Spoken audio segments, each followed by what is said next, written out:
in authority for July 29, 2021. Roll call and posting of the agenda. Mayor Pro Tem McDonald, Here. Councilmember Perrello, Here. Councilmember Madrigal, Here. Councilmember Tehran, Here. Mayor Zaragoza. Here. The agenda for this meeting was posted in the City Hall kiosk on July 19th, 2021. Thank you. And Councilman Basu is going to join us later. And Councilwoman Lopez will be joining us.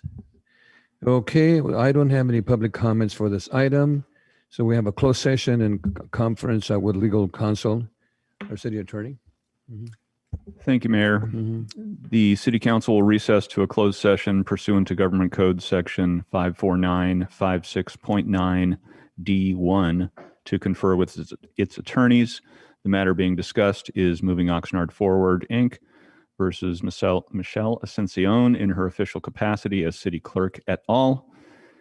The City Council will also recess to a closed session pursuant to Government Code Section 54957, annual evaluation of public employees, city manager, and city attorney.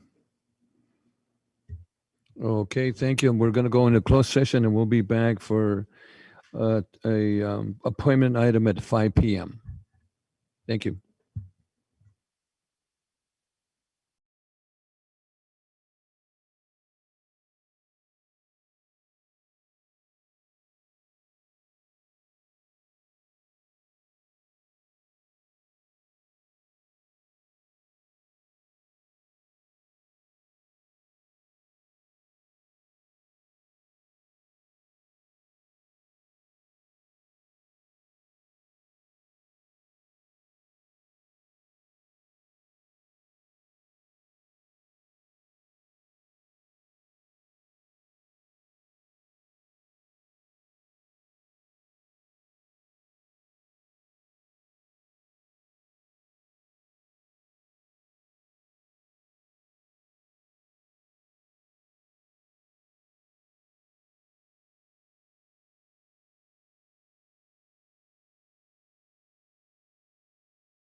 you have any items to report?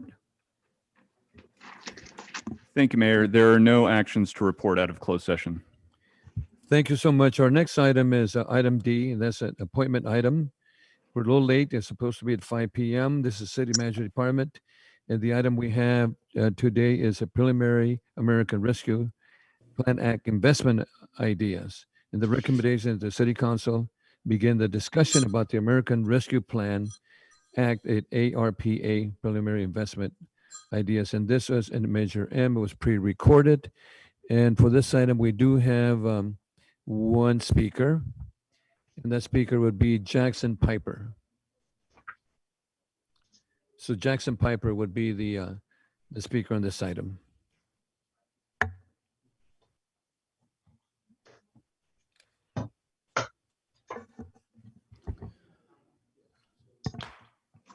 Mr. Mayor, looks like we're working to get that public speaker on the line right now. Okay, well, we're getting ready here to get Mr. Piper on the line. So bear with us a minute.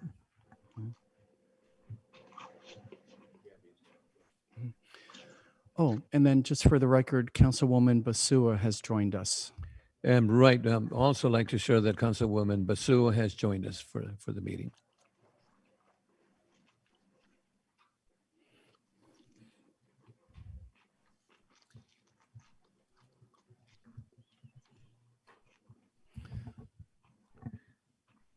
Okay.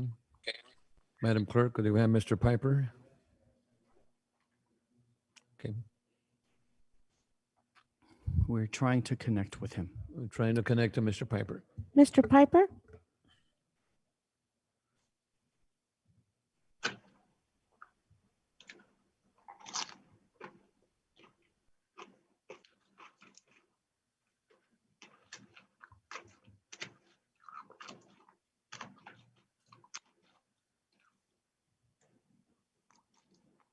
Mr. Piper?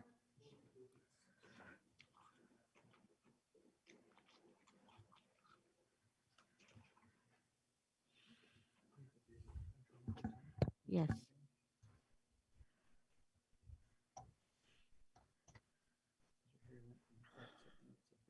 Oh.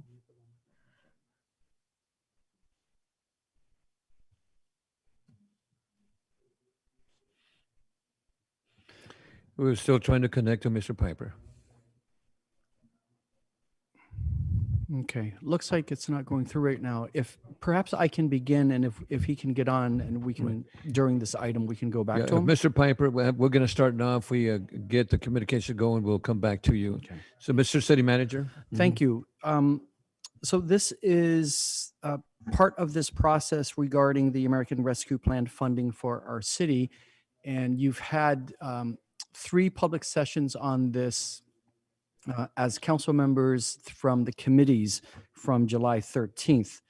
So I want to give a very brief introduction because there are several videos of the actual presentation on the item. We introduced this actually at a prior council meeting in terms of the parameters, and also plenty of video from each of the city council committees of June 13th. As well as the updated staff report for tonight's meeting. So by way of introduction, I just would like to remind the public that with regard to the American Rescue Plan funding, the portion of it designated for local government recovery, it is all good news. There should no how should we consider any bad news here. What staff has before you and what you discussed at each of the committees, again, it is all good news. They are all good choices you have before you. The only thing is, because we have such a long list and such a variety of needs here in our community, the only thing is you just can't choose everything. But I really want to stress and emphasize for our members of the public that it really is all additive. It is all good news.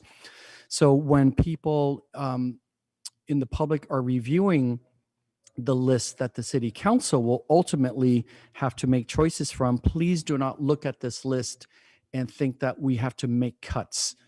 We are not making any cuts from the list of recommendations.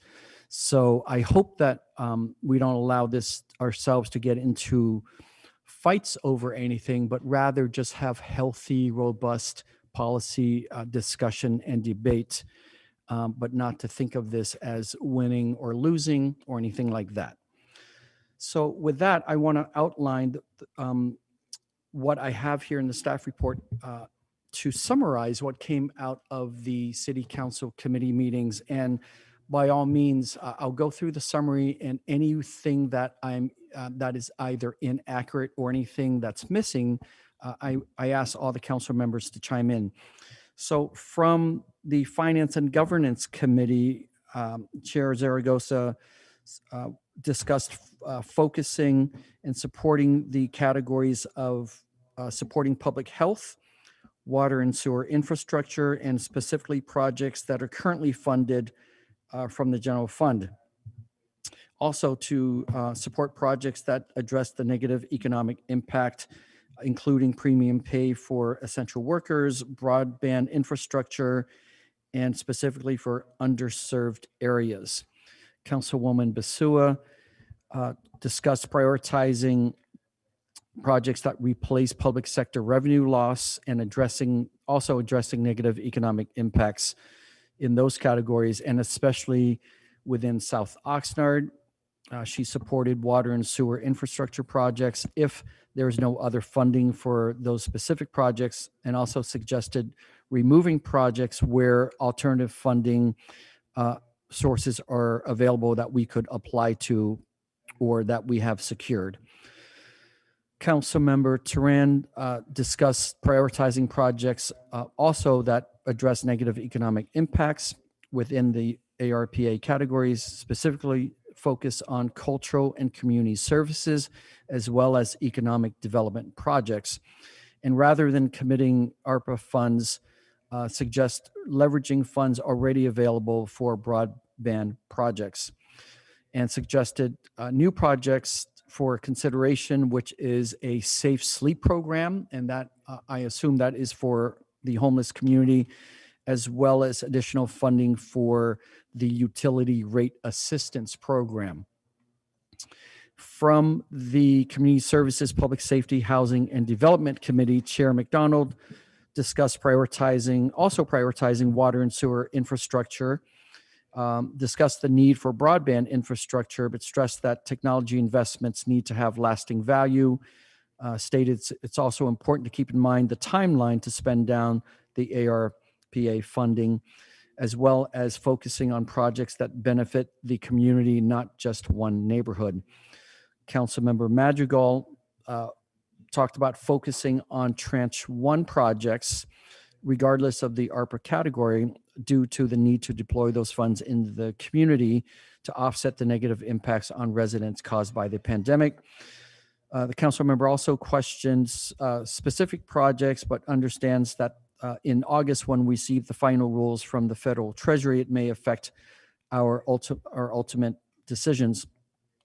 Councilmember Madrigal also suggested additional investment in Project 62, contact payment kiosks for utility payments, as well as projects 35 and 54 should be moved from Tranche 1 to earlier to from Tranche 2 up to Tranche 1 to get those done earlier. And also, I believe may have agreed with staff or just discussed not committing investments yet at the PAC until we complete the seismic study and evaluation, and suggested as other projects, also seismic study for the Carnegie, as well as in investing in an apprenticeship program.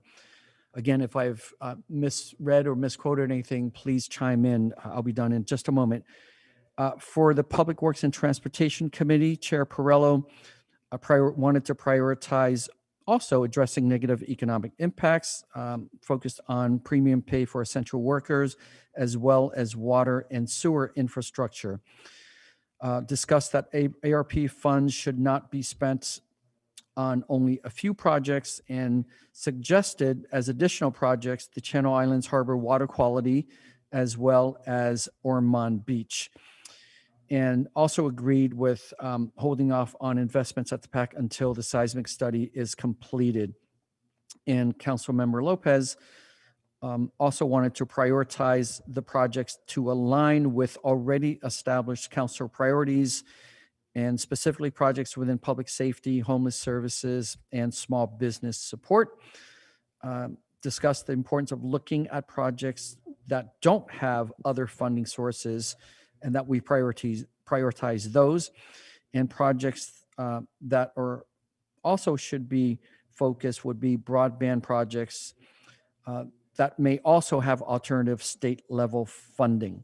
So that's the quick summary. And now we want to open it to all of you, council members, so that as a body, as a whole council, you can have an open discussion. Again, we expect final rules from the federal treasury in August. And then if there are any changes that require to make any changes on the recommendations, we'll do so, and we'll bring all this back in September so that you as a council can actually begin making decisions. Thank you. Council members, before we go, one of the things that I also like to mention, Mr. City Manager, that this is one-time funding. That's really important that we understand that. And of course, you know, the items that the interim items that we're looking at is support public health response, replace public sector revenue losses, water and sewer infrastructure, address negative economic impacts, and premium pay for essential workers, and broadband infrastructure, just to remind our residents that what we're looking at. So I think this is really important. And as you mentioned, of course, then the final ARPA rules will come out in mid-August or later on. So Councilmember Perello? Yes, I just want to add one clarification. On the Public Works and Transportation, my comments, and they were correctly stated, suggested new projects, Channel Islands Harbor water quality. That is such a big can of worms, but the specific worm that I'm after is there is no monitoring of the material that is going into the Edison Canal from all the various drains or in the Channel Islands Harbor itself at the mouth where it enters into the harbor. And that's specifically what I'm addressing there, because the water quality of Channel is a huge issue, but knowing what's going in is going to be very helpful. Thank you, Mayor. That was my comment, simply on a correction. Thank you. Thank you. Council members, any other questions or that you might want to share at this time? I don't see any hands up there. One of the things too that, I'm sorry. Oh, Councilman Basua. Thank you, Mayor. And I apologize to our city manager if I didn't, my internet was kind of going on and off. But I wanted to ask if the council has additional items that we would like to add on to this list. Is this the right opportunity to do so, or will we have another opportunity to do that? You can do it tonight, and you can do it again in September. That's right. Okay. So if I, going through this list, there was items here for our parks. I would like my council members to consider the Pleasant Valley Park that is in my district, District 5. We have slides that are broken. That we really don't have a playground in that area. And I would really like my colleagues to consider funding some of that playground equipment with this money. Isn't that part of the priority that we're working on now? Oh, I don't know if it's specifically in the list, but we will Definitely find out exactly what's already slated, and then whatever it is in terms of the playground, we'll have it priced out for when we come back in September. Thank you. I greatly appreciate it. I did do some research. The Pleasant Valley Park Playground is not slated anywhere within our budget. So that's why I am requesting that we at least consider adding money to replace the playground. Thank you very much. Great. Thank you. Councilman Teran. Thank you, Mayor. And I would certainly support what Councilmember Basua brought up right now. I didn't expect to speak about this, but Pleasant Valley Park certainly has had a number of pieces of equipment and amenities that have been non-functional for some time.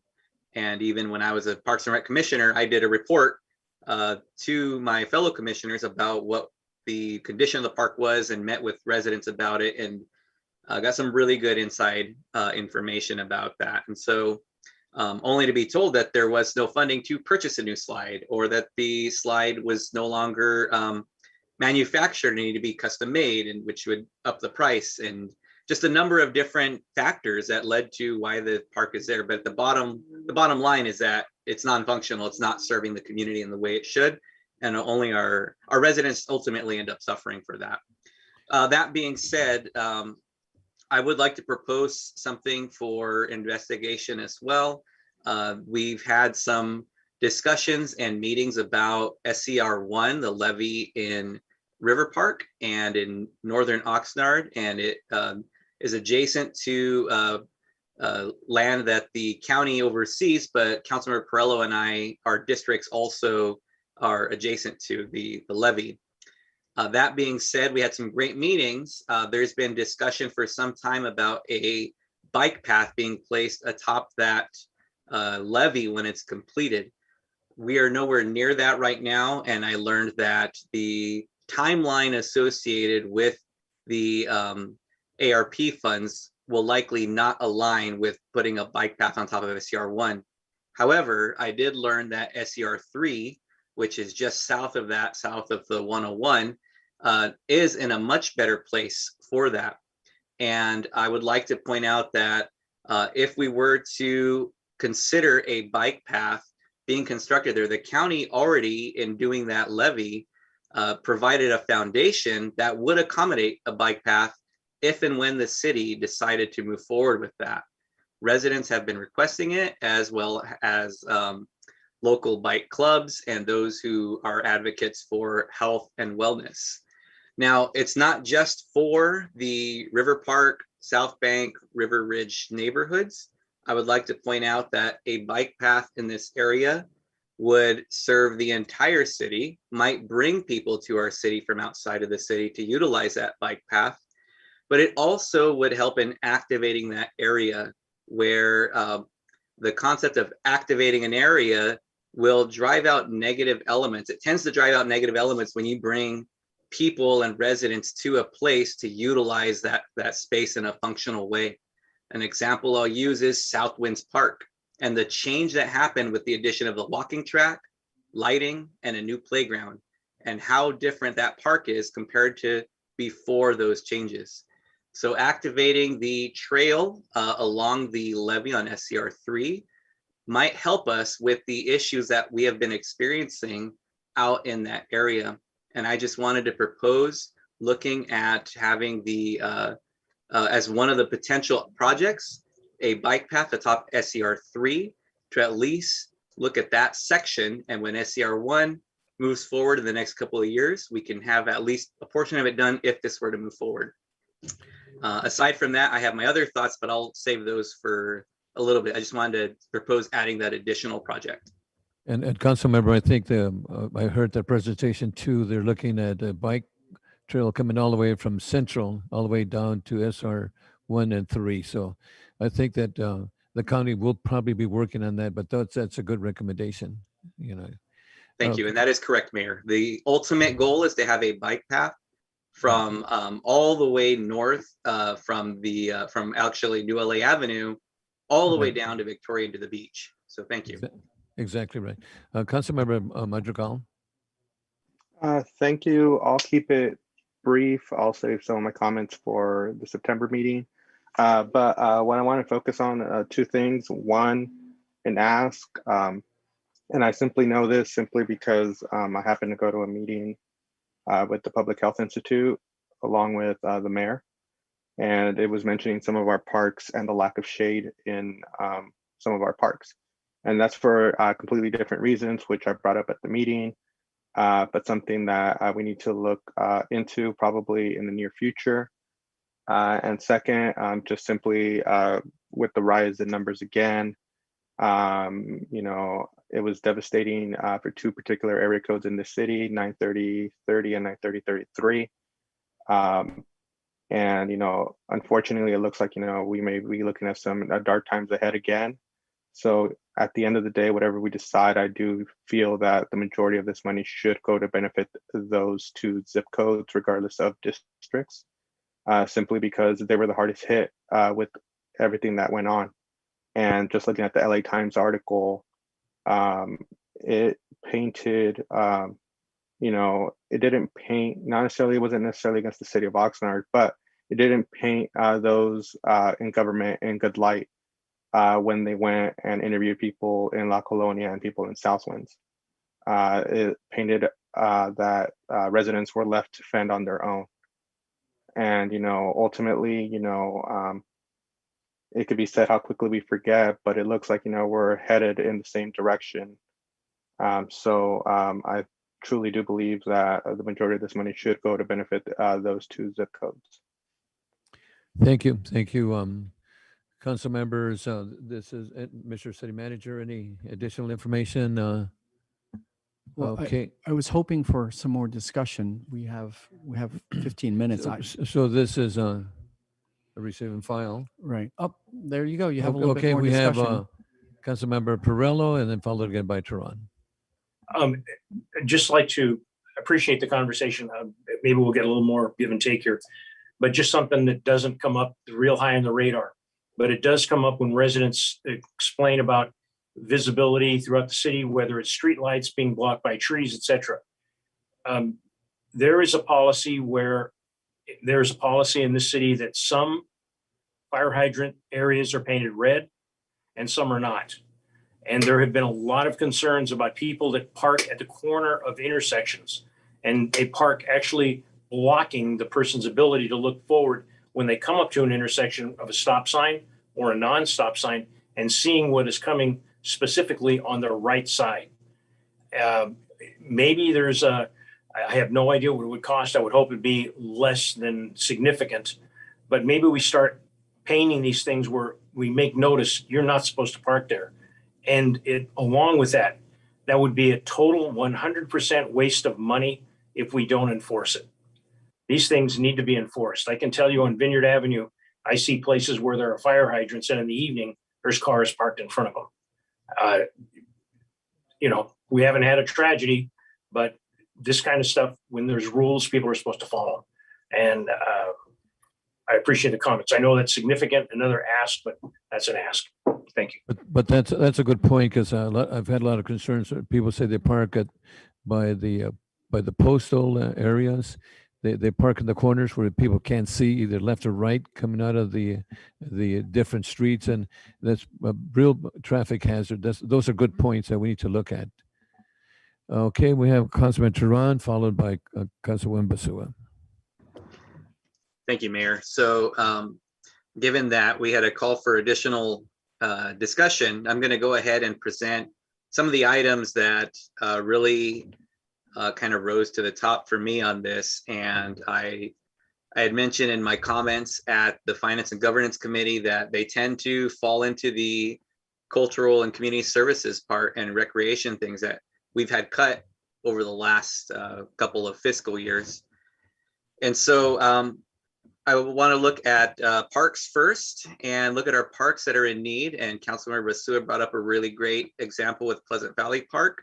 There are a number of parks that have older equipment that are non-functional, and this is not an all-inclusive list, but off the top of my head, I could say Marina West, can look at Sierra, Eastwood, Del Sol Park. There's just, the list goes on, Johnson Creek Park. We have so many needs in those particular parks, but I would like to look at which ones are in the most need and look at having that equipment changed out for inclusive equipment for their playgrounds. The next thing is in regards to parks, a build out of sports park at the corner of Oxnard Boulevard and Gonzalez Road. That is something that has been a long time coming for that particular neighborhood. And I think it's the right thing to do if we have the ability to do so. And it would serve that community and it would serve the entire city very well, especially if we were to move forward with the sports amenities that we're looking at there. I also know that with the aquatic center that's proposed for South Oxnard at College Park, if there was a way we could see how much additional funding is needed for that, I would be willing to have a discussion on if we can use some of this funding for that, if not being able to cover it. And then those are all my parks items. The last one being the Oxnard Tennis Center. That one, if we had to dedicate the $500,000 it takes to completely replace those courts, they can't just be repaired, they have to be replaced. I would also want to see what the potential is for bringing in tournaments again. They used to have tournaments there for people would come from all over California to play at that tennis club. And we would get visitors, we'd get TOT, we would get people going to our restaurants in downtown. So that's the reason I put that on there. Moving away from parks, the Performing Arts Center, it's been said that a seismic study is needed. I pushed for that to be added to our 5-year priorities. If we have the ability to spend the $125,000 it's estimated it'll take to do a seismic study on that facility, I think we should do that so that we can see where we are, what needs to be done, if it's financially viable to move forward with something after that study's done. But in addition, I'd like to see about the other side of the facility, the rooms that are for rent, those conference rooms. What do they need? Do they need upgrades? Are there structural elements that need to be fixed? I know the nonprofit's done a lot of work to it. What can we do with this that can help them and elevate that entire facility, not just the theater? From that, I had mentioned already about the bike path. The Wilson Center, I think the ADA upgrades or ADA compliance moves that are needed there, I really think that considering the minimal cost that has, if over $59.5 million, if we need to dedicate $20,000 for ADA upgrades or ADA compliance, I absolutely can't see us not doing that. And the same thing for our multi-service center in Colonia, where they don't have ADA compliant items throughout the facility. And then any of our senior facilities that are in that position, I'd like to look at that.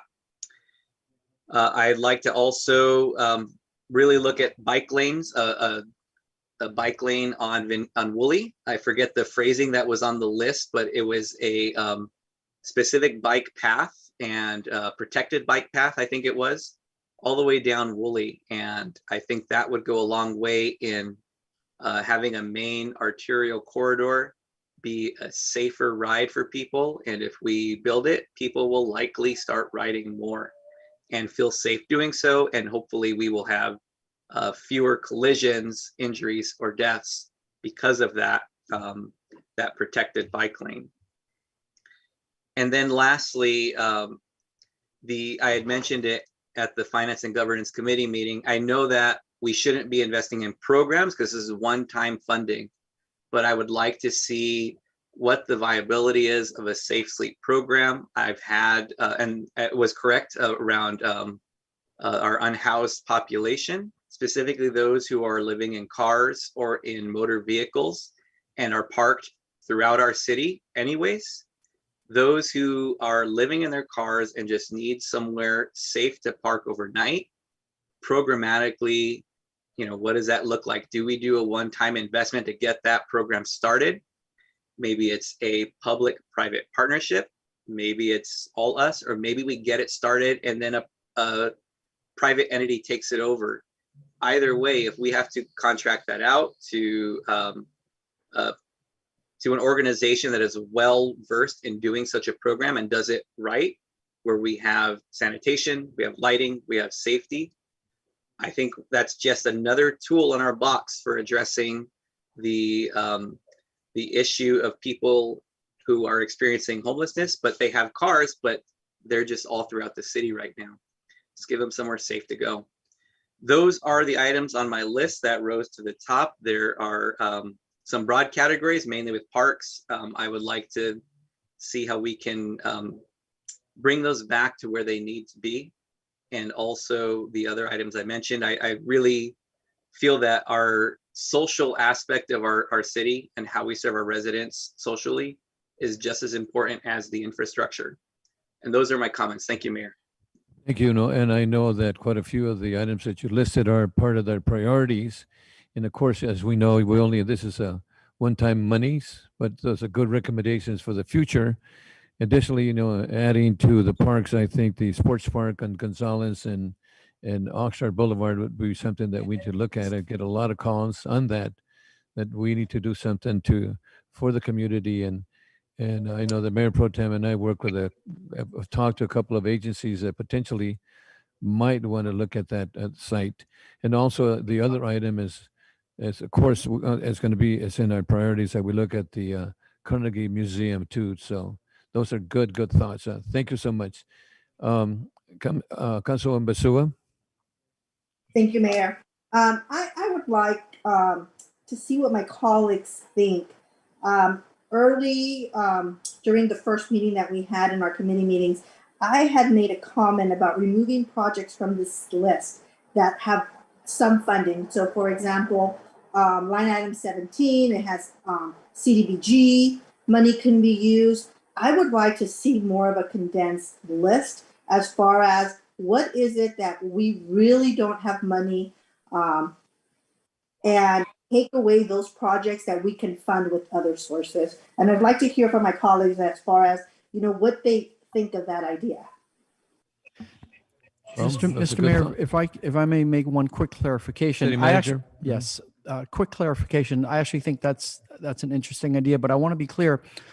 We wanted to provide for you the categories where there are alternative funding possibilities. So those rows, they don't mean we have the funding, but it does mean we can apply to those sources.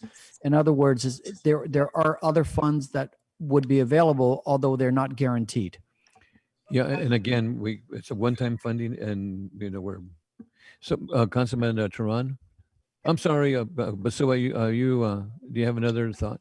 Okay, so to our city manager, so Mr. Newland, so some of these that say like CDBG, these are things that there's a possibility, but not necessarily are we going to be able to get this funding. Correct? Correct. But the reality is those funding streams exist. We'd have to compete for them. And then there's some other recommendations we have on this long list where there are no alternatives. Mm-hmm. Okay, so your recommendation is to actually keep these on the list and create a priority for the council based on the list that staff provided if we want, pretending that we have no alternatives. No, I think it's a little bit nuanced. I think what we could do that would be helpful is meet you halfway when we can reorder the list so that all the projects that have other potential funding that we could apply for, we can group those together. And then you can see the difference where we certainly have money, where we have no money other than either ARPA or general fund, or we could apply to these various funding sources. Right. So there are three categories. So very, very clearly, some of the sewer and water, we do have funding already. Right.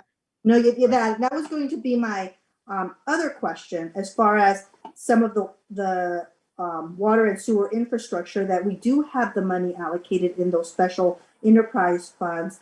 Maybe not removing them, but like you said, putting them in another list so we can prioritize. I'd like to personally see that the council prioritized obviously items that are important to us and that we indicated in our 5-year priorities. And it would be really nice, obviously, to get our parks up to date. I think that amenity in itself is extremely important for our community. But I guess what I was looking for was more of a condensed list to go off of, but I definitely understand what you're trying to say and what you're trying to accomplish. Thank you. But we can reorder the list to make it more clear. Okay. Thank you. Thank you. I appreciate that. Thank you, council members. We're getting close to our 6 o'clock. This is anything else, Mr. City Manager, at this time? Yes. So with the 60 seconds that I have left here, I would like to point out that on this list, there's only one thing that as your city manager, I would like to ask of your consideration, and that is the item to get the UCLA Chicano Studies Research Center to do an extended research project here for our community. And in September, I can talk about that in more detail, but I just want to air that tonight. That's the only thing I'm really looking for the council support for among this very long list. Thank you. And we discussed that too. I think it's a good opportunity to bring in the studies for the Chicano studies here to Oxnard. So let me see, we have Oscar, Councilman Madrigal, and then Councilman Perello before we go into the 6 o'clock. Would that ask be item number 5 on the list? Let me go to the list right now.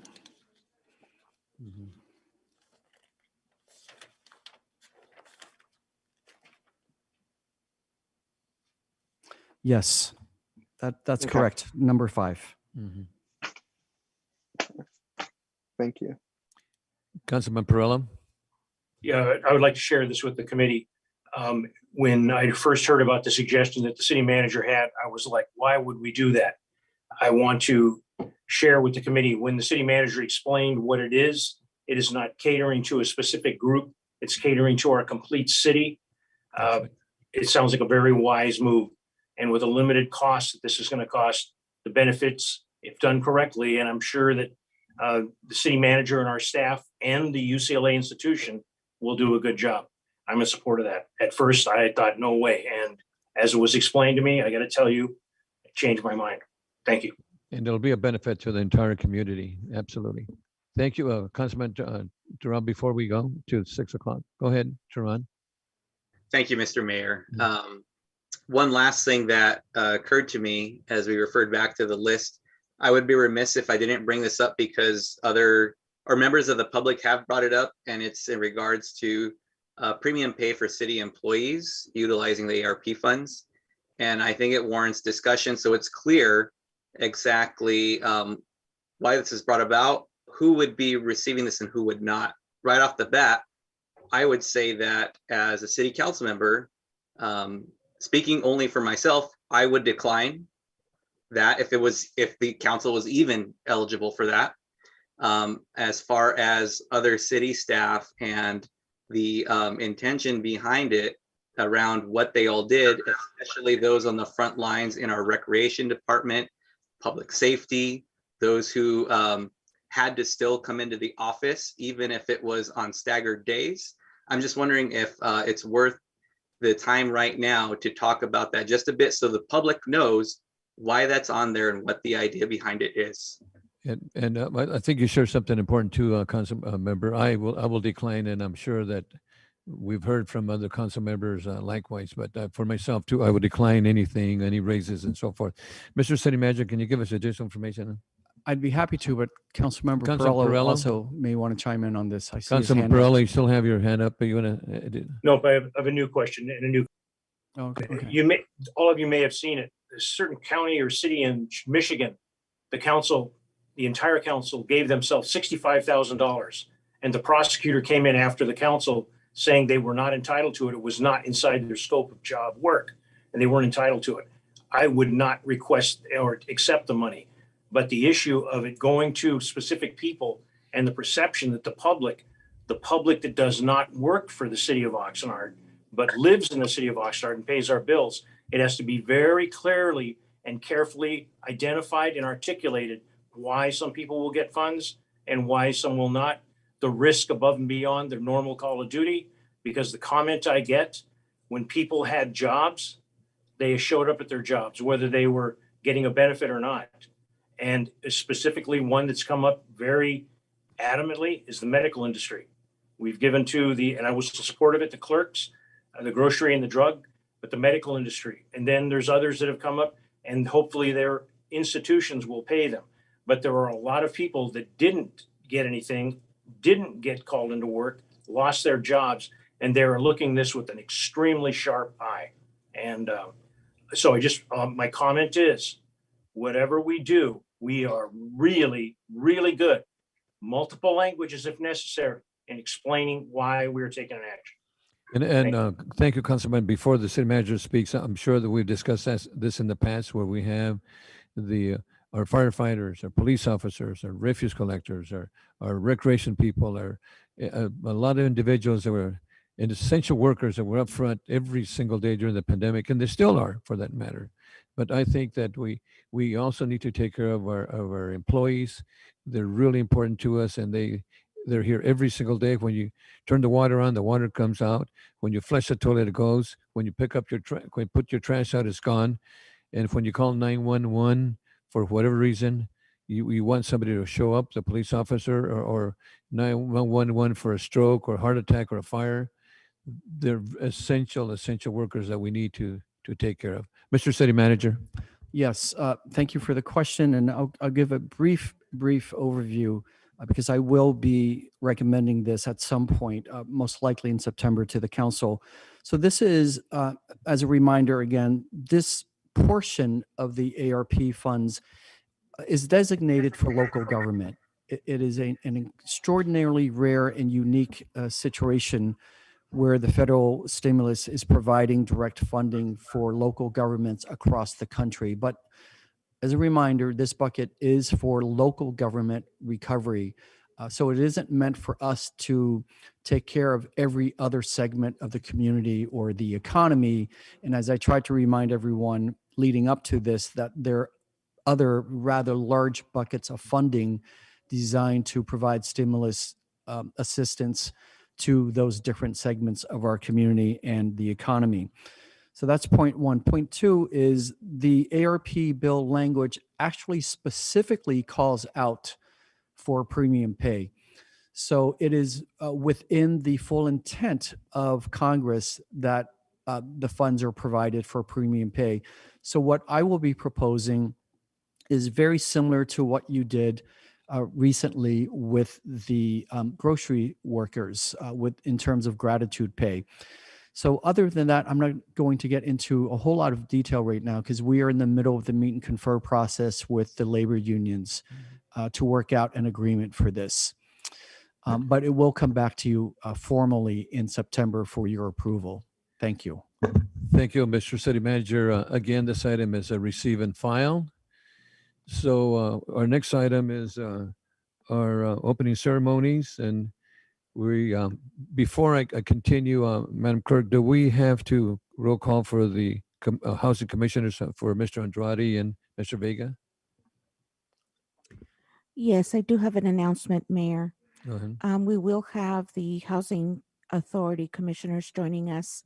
And my announcement is that pursuant to the Government Code Section 54952.3, each member of the Housing Board of Commissioners present will receive a $50 pay for convening in this meeting.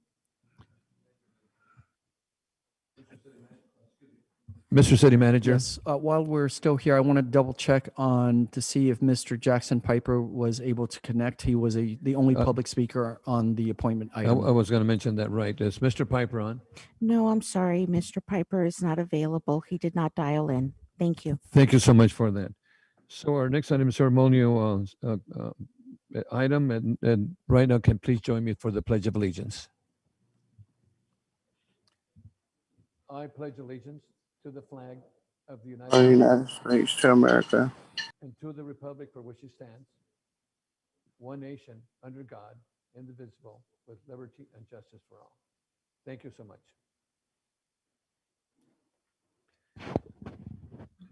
So our next item is items not on the agenda, public speakers not on the agenda. We have 4 individuals that signed up for items not on the agenda, and we'll start off with Mr. Henry Alvaro Sapien, followed by Lucy Cartanega. Henry Alvaro Sapien. Mayor, Mr. Sapien is not available. Not available. And Okay, our then next Lucy speaker- Cartanega, followed by Francisco Jenna. Lucy Cartagena is not available.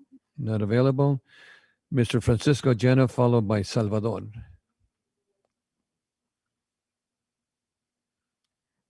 Mr. Francisco Jaena? Yes, I'm here.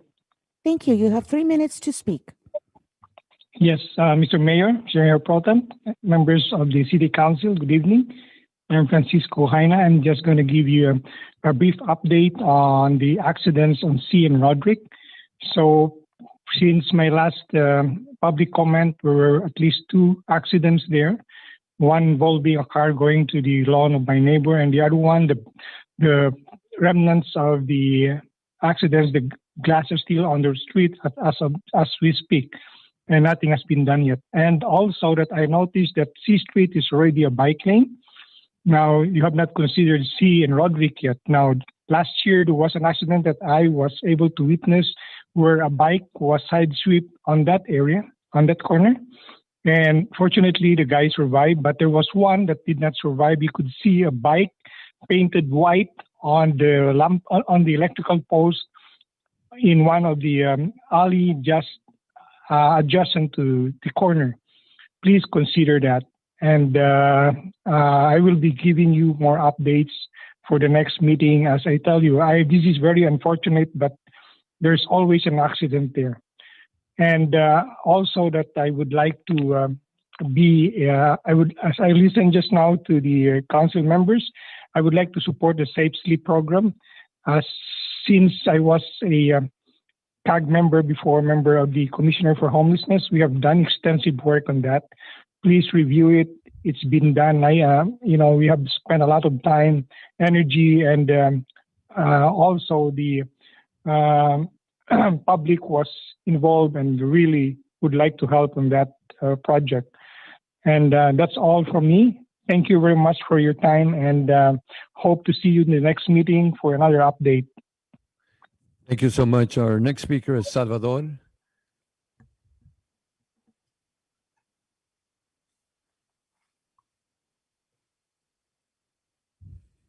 Hello. Yes, Mr. Perez, you have 3 minutes to speak. Okay, council members, I just want to point out, same as Francisco, that he just talked about the Roderick and C Street. There is a really dangerous corner. I live right in the corner, and I have seen a lot of accidents lately. Not only lately, but in the past, too many accidents. Before I get to that, we buy the house. I think there was an accident, went into the house, also into Francisco's, my neighbor. There was an accident 3 years ago, probably, went into their house. Last week, there was an accident. A couple times, they knocked down a couple of my palm trees because I have surrounded on my front yard. And I'm really concerned that corner because my kids, after we get from work and they come from school, they usually play in my front yard, which is really dangerous for them. I usually put one of my vehicles right in the corner because I know things happen and they just want to play. They want to have fun. And that street is, there is a lot of people walking at the sidewalk, a lot of bicycles. And for some reason, that street, there is a lot of people coming from Oxnard Boulevard that for some reason they never stop, or they don't see that they thought on C Street there is another stop. So they cross the street and they always accidents there. So I'm very concerned about this corner. And that's pretty much what I have to say. Thank you. Thank you so much, Salvador. Okay, our next item is the report from the city manager. And item number 1, city manager, the subject is COVID-19 update services. And the recommendation that the city council receive and file an update from the director of emergency service COVID-19.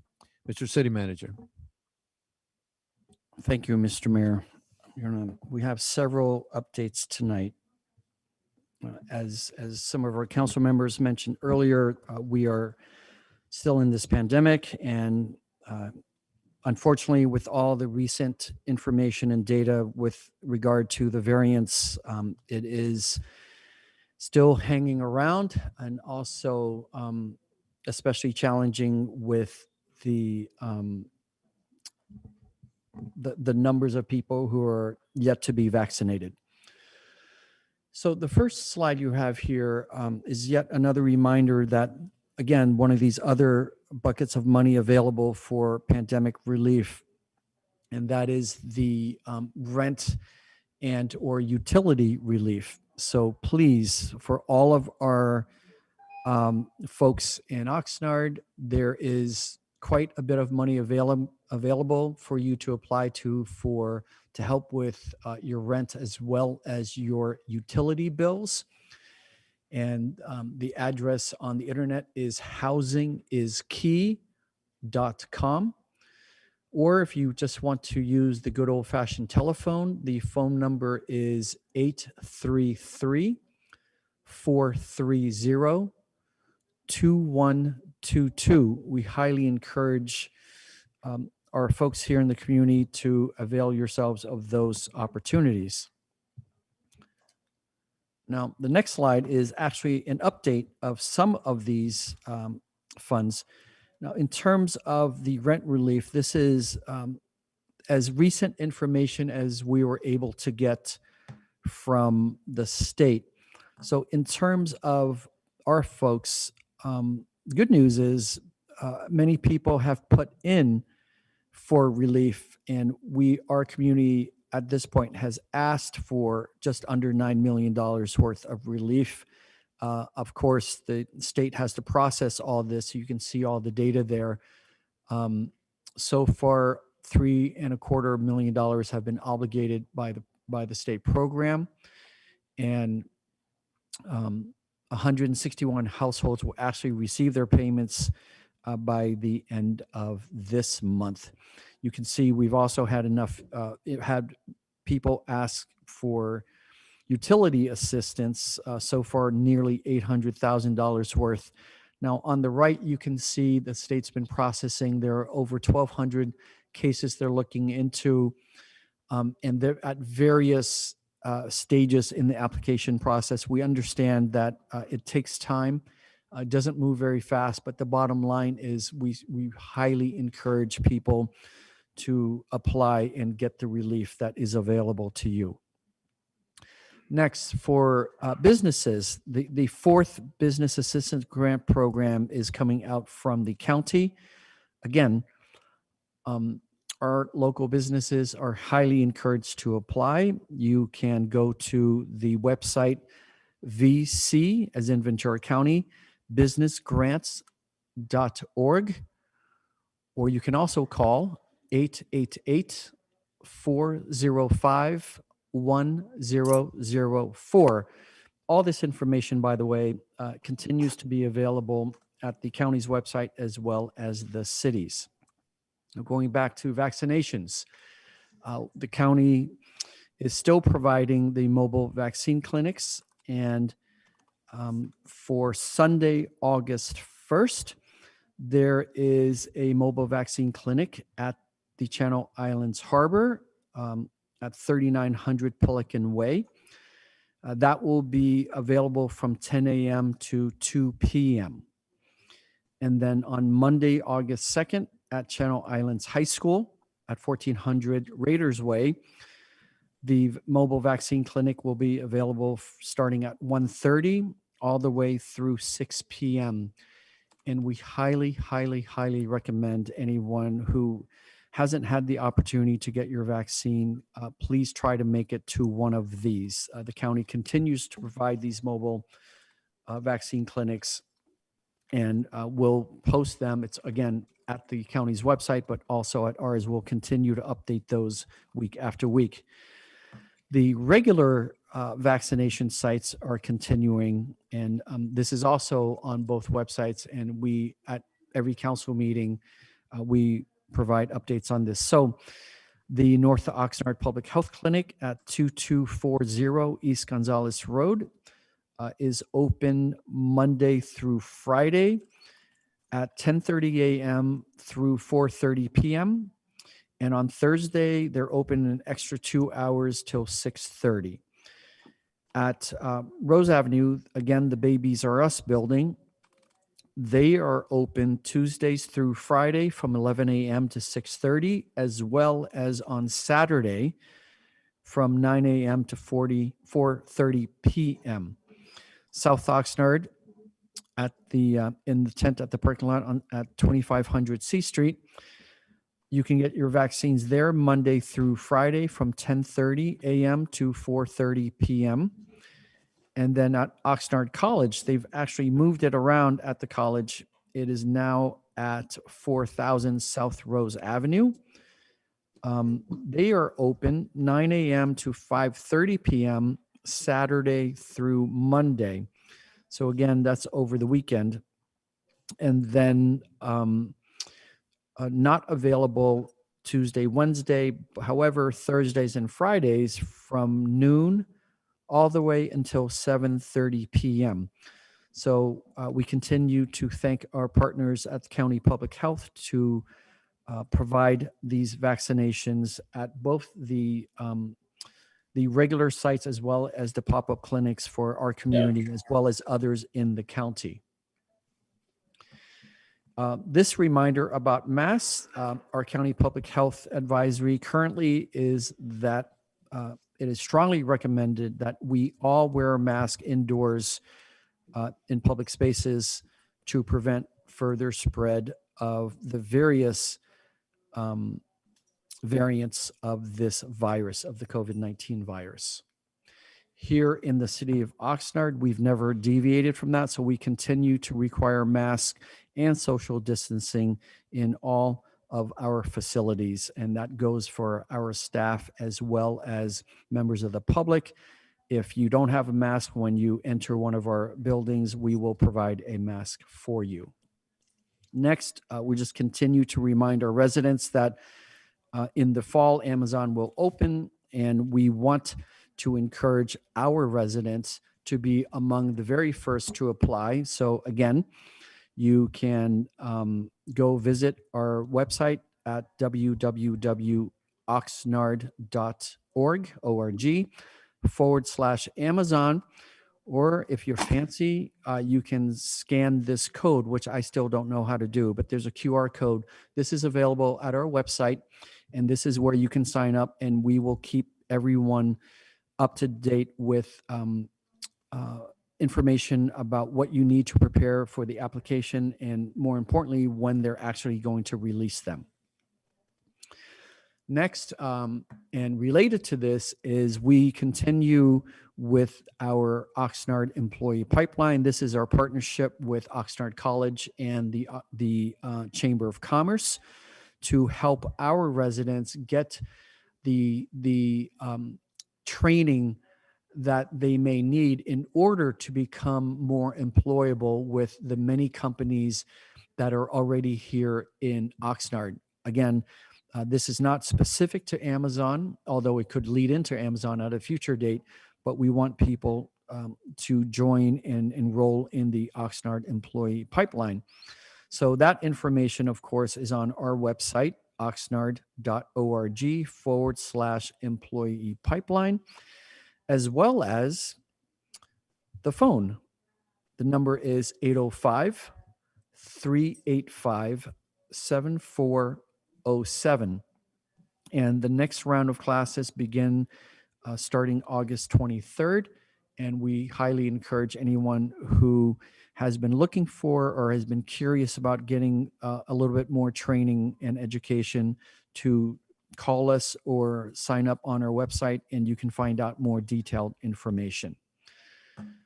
Next is a reminder that the council chambers here will be under construction this summer, and we hope to finish it by the end of September. So when we reconvene in September, our meetings will be fully remote. So they'll be live on YouTube as well as the city's website, and they'll be televised, although with a slight delay on our TV station, Spectrum Channel 10 and Frontier Channel 35. So I'm going to leave this slide on the screen because I have one late breaking news item that I'd like to share with our community, and that is our partners at Oxnard College announced earlier today that they are reopening their Child Development Center to the community.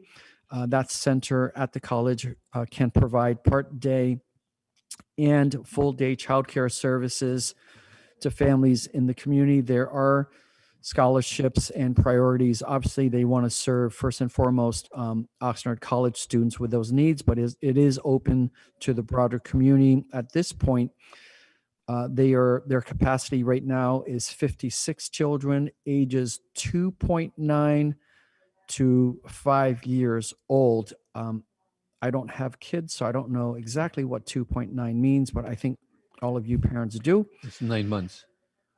Okay. Okay, 2 years and 9 months. Thank you, sir.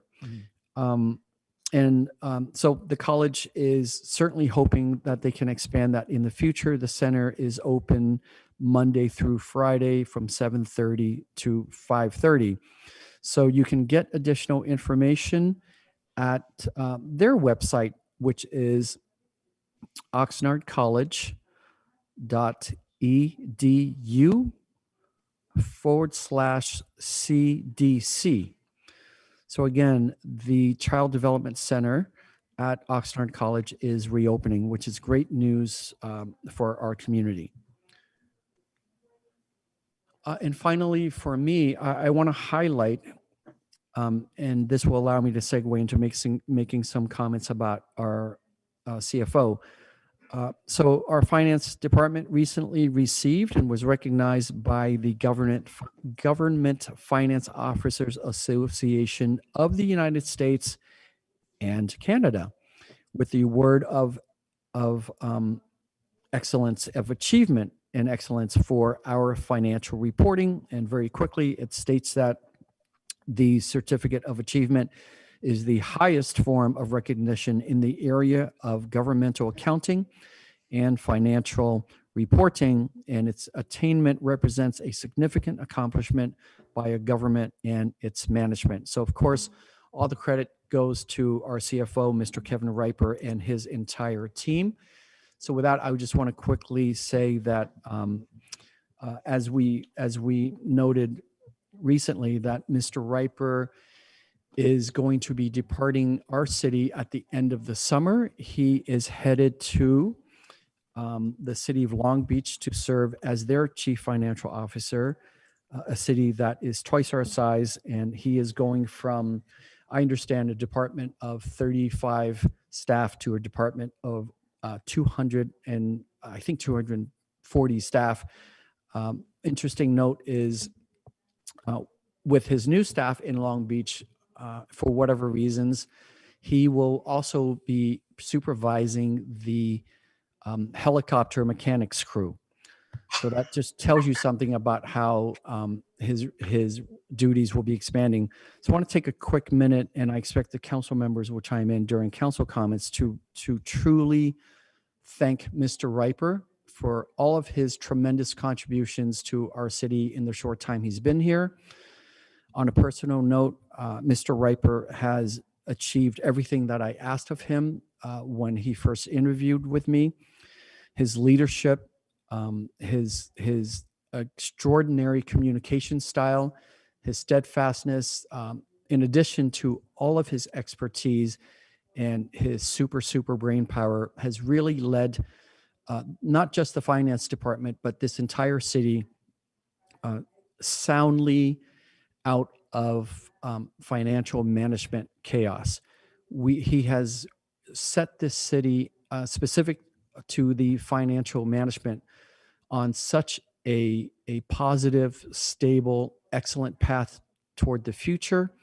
I can't thank him enough. I know that when he first joined and as he was working here, as I was getting to not only to know him, but to see his performance, I kept saying in public, we have the best working CFO in California.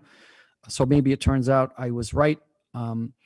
So while I am, as a city manager and as a professional colleague, I'm highly disappointed that he is leaving, I also have to be happy for him in his future endeavors, and that what he's doing for his profession, his professional goals, as well as his family. So with that, Mr. Riper, I see you on the screen. I want to thank you from the bottom of my heart, as well as the deepest recess of my brain, for everything you've done for this organization and this community. Again, I'm not happy, but I am truly happy for you. Your accomplishments here have really, really set us on such a better path. Thank you. Mr. City Manager, before we go to our next item, I also probably, other council members too, would like to thank Mr. Riper for the Certificate of Achievement for Excellent Financial Reporting. I've worked with Mr. Riper just for a few months, but the budgets that he put together, the audits that he put together, what he helped us is tremendous. And of course, as we all know, we've had the first positive budget in 10 years. And I want to thank you for all the work. And of course, your staff too, because it takes a team to do what you've done. And I'm sure that the city of Long Beach is really going to benefit from you. And my understanding was that you were initially said you were going to start, you were only going to work for a few months, a few years, excuse me, and you've done that. So thank you again, Mr. Riper, for an excellent job for the city of Oxnard. Council members? Councilmember Teran, followed by Councilmember Perello. Just to clarify, Mayor, are we now in council member comments? No, or- we're not there yet. No, I just wanted to share that before we go to the next item. If you guys want to wait for the council comments, fine, but I figure since we had Mr. Riper up now, if you want to make a couple of comments, right now is an opportune time. Well, thank you for that. I'll go ahead and do so very briefly. Just thank you, Mr. Riper, for all of your hard work for our city.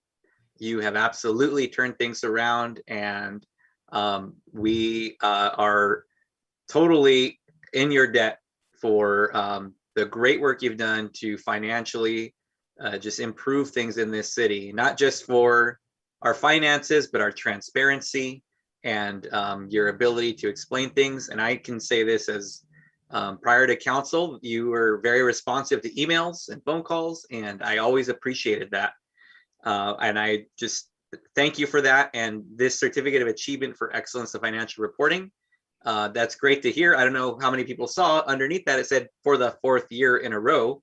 And so I just really think that's great. And I hope those out in the public who are still leery or have suspicions about the finances or the financial accounting within our city can look at that International Excellence Award, because it's United States and Canada, and see that the city of Oxnard is on the right track, and it is because of Mr. Riper. And I'll say it's been a pleasure being a neighbor with you now. We're office neighbors too. So thank you very much, Mr. Riper, for all you've done.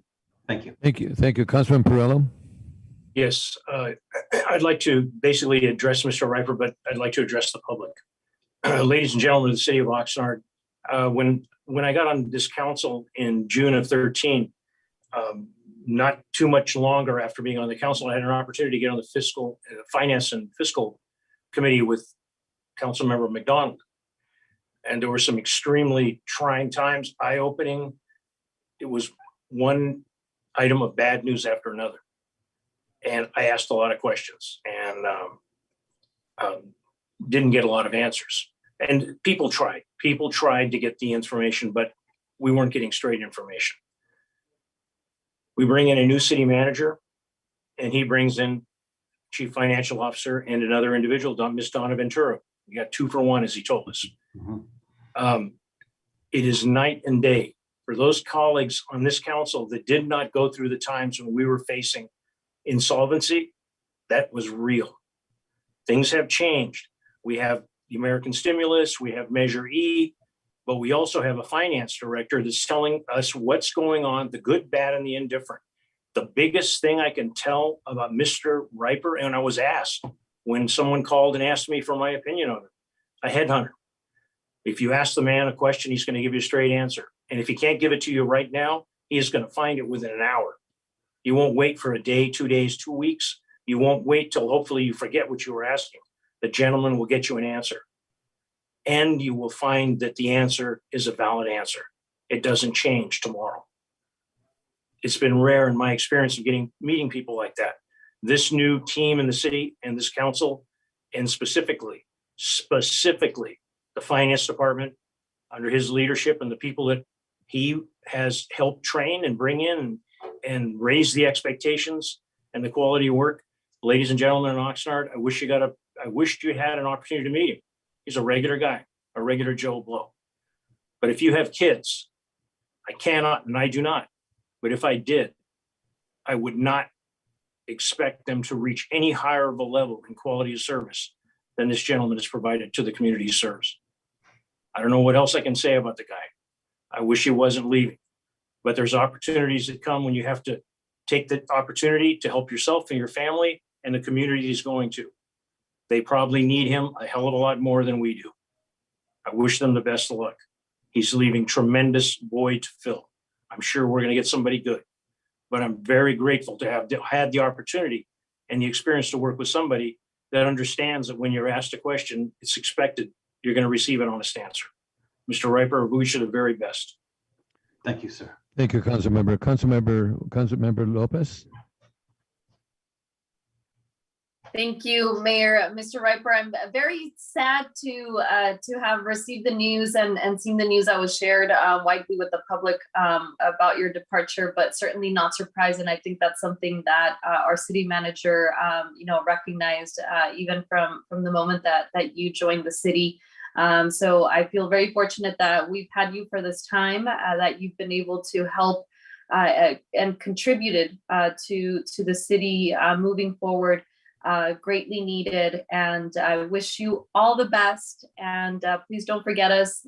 Feel free to come back, hopefully. And we'll hope to see you soon. Thank you. Thank you, Councilwoman. Councilwoman Basua. Thank you, Mayor. When I first started at the council, my first few weeks, I had a meeting with Mr. Riper and Donna Ventura, and I visit them at the finance department. They took me to this little room, which was just a table and empty wall, if he recalls that. And he sets these 2 to 3 budget books, in front of me. And we went over his challenges and everything that he was facing as far as not having staff, Donna coming in, and we kind of discussed all that. And one thing that I really, really admire, just like Councilman Perello said, is he told us what it was. He told us the good, the bad, and the ugly. And he did not shy away from that. And for that, I am eternally grateful.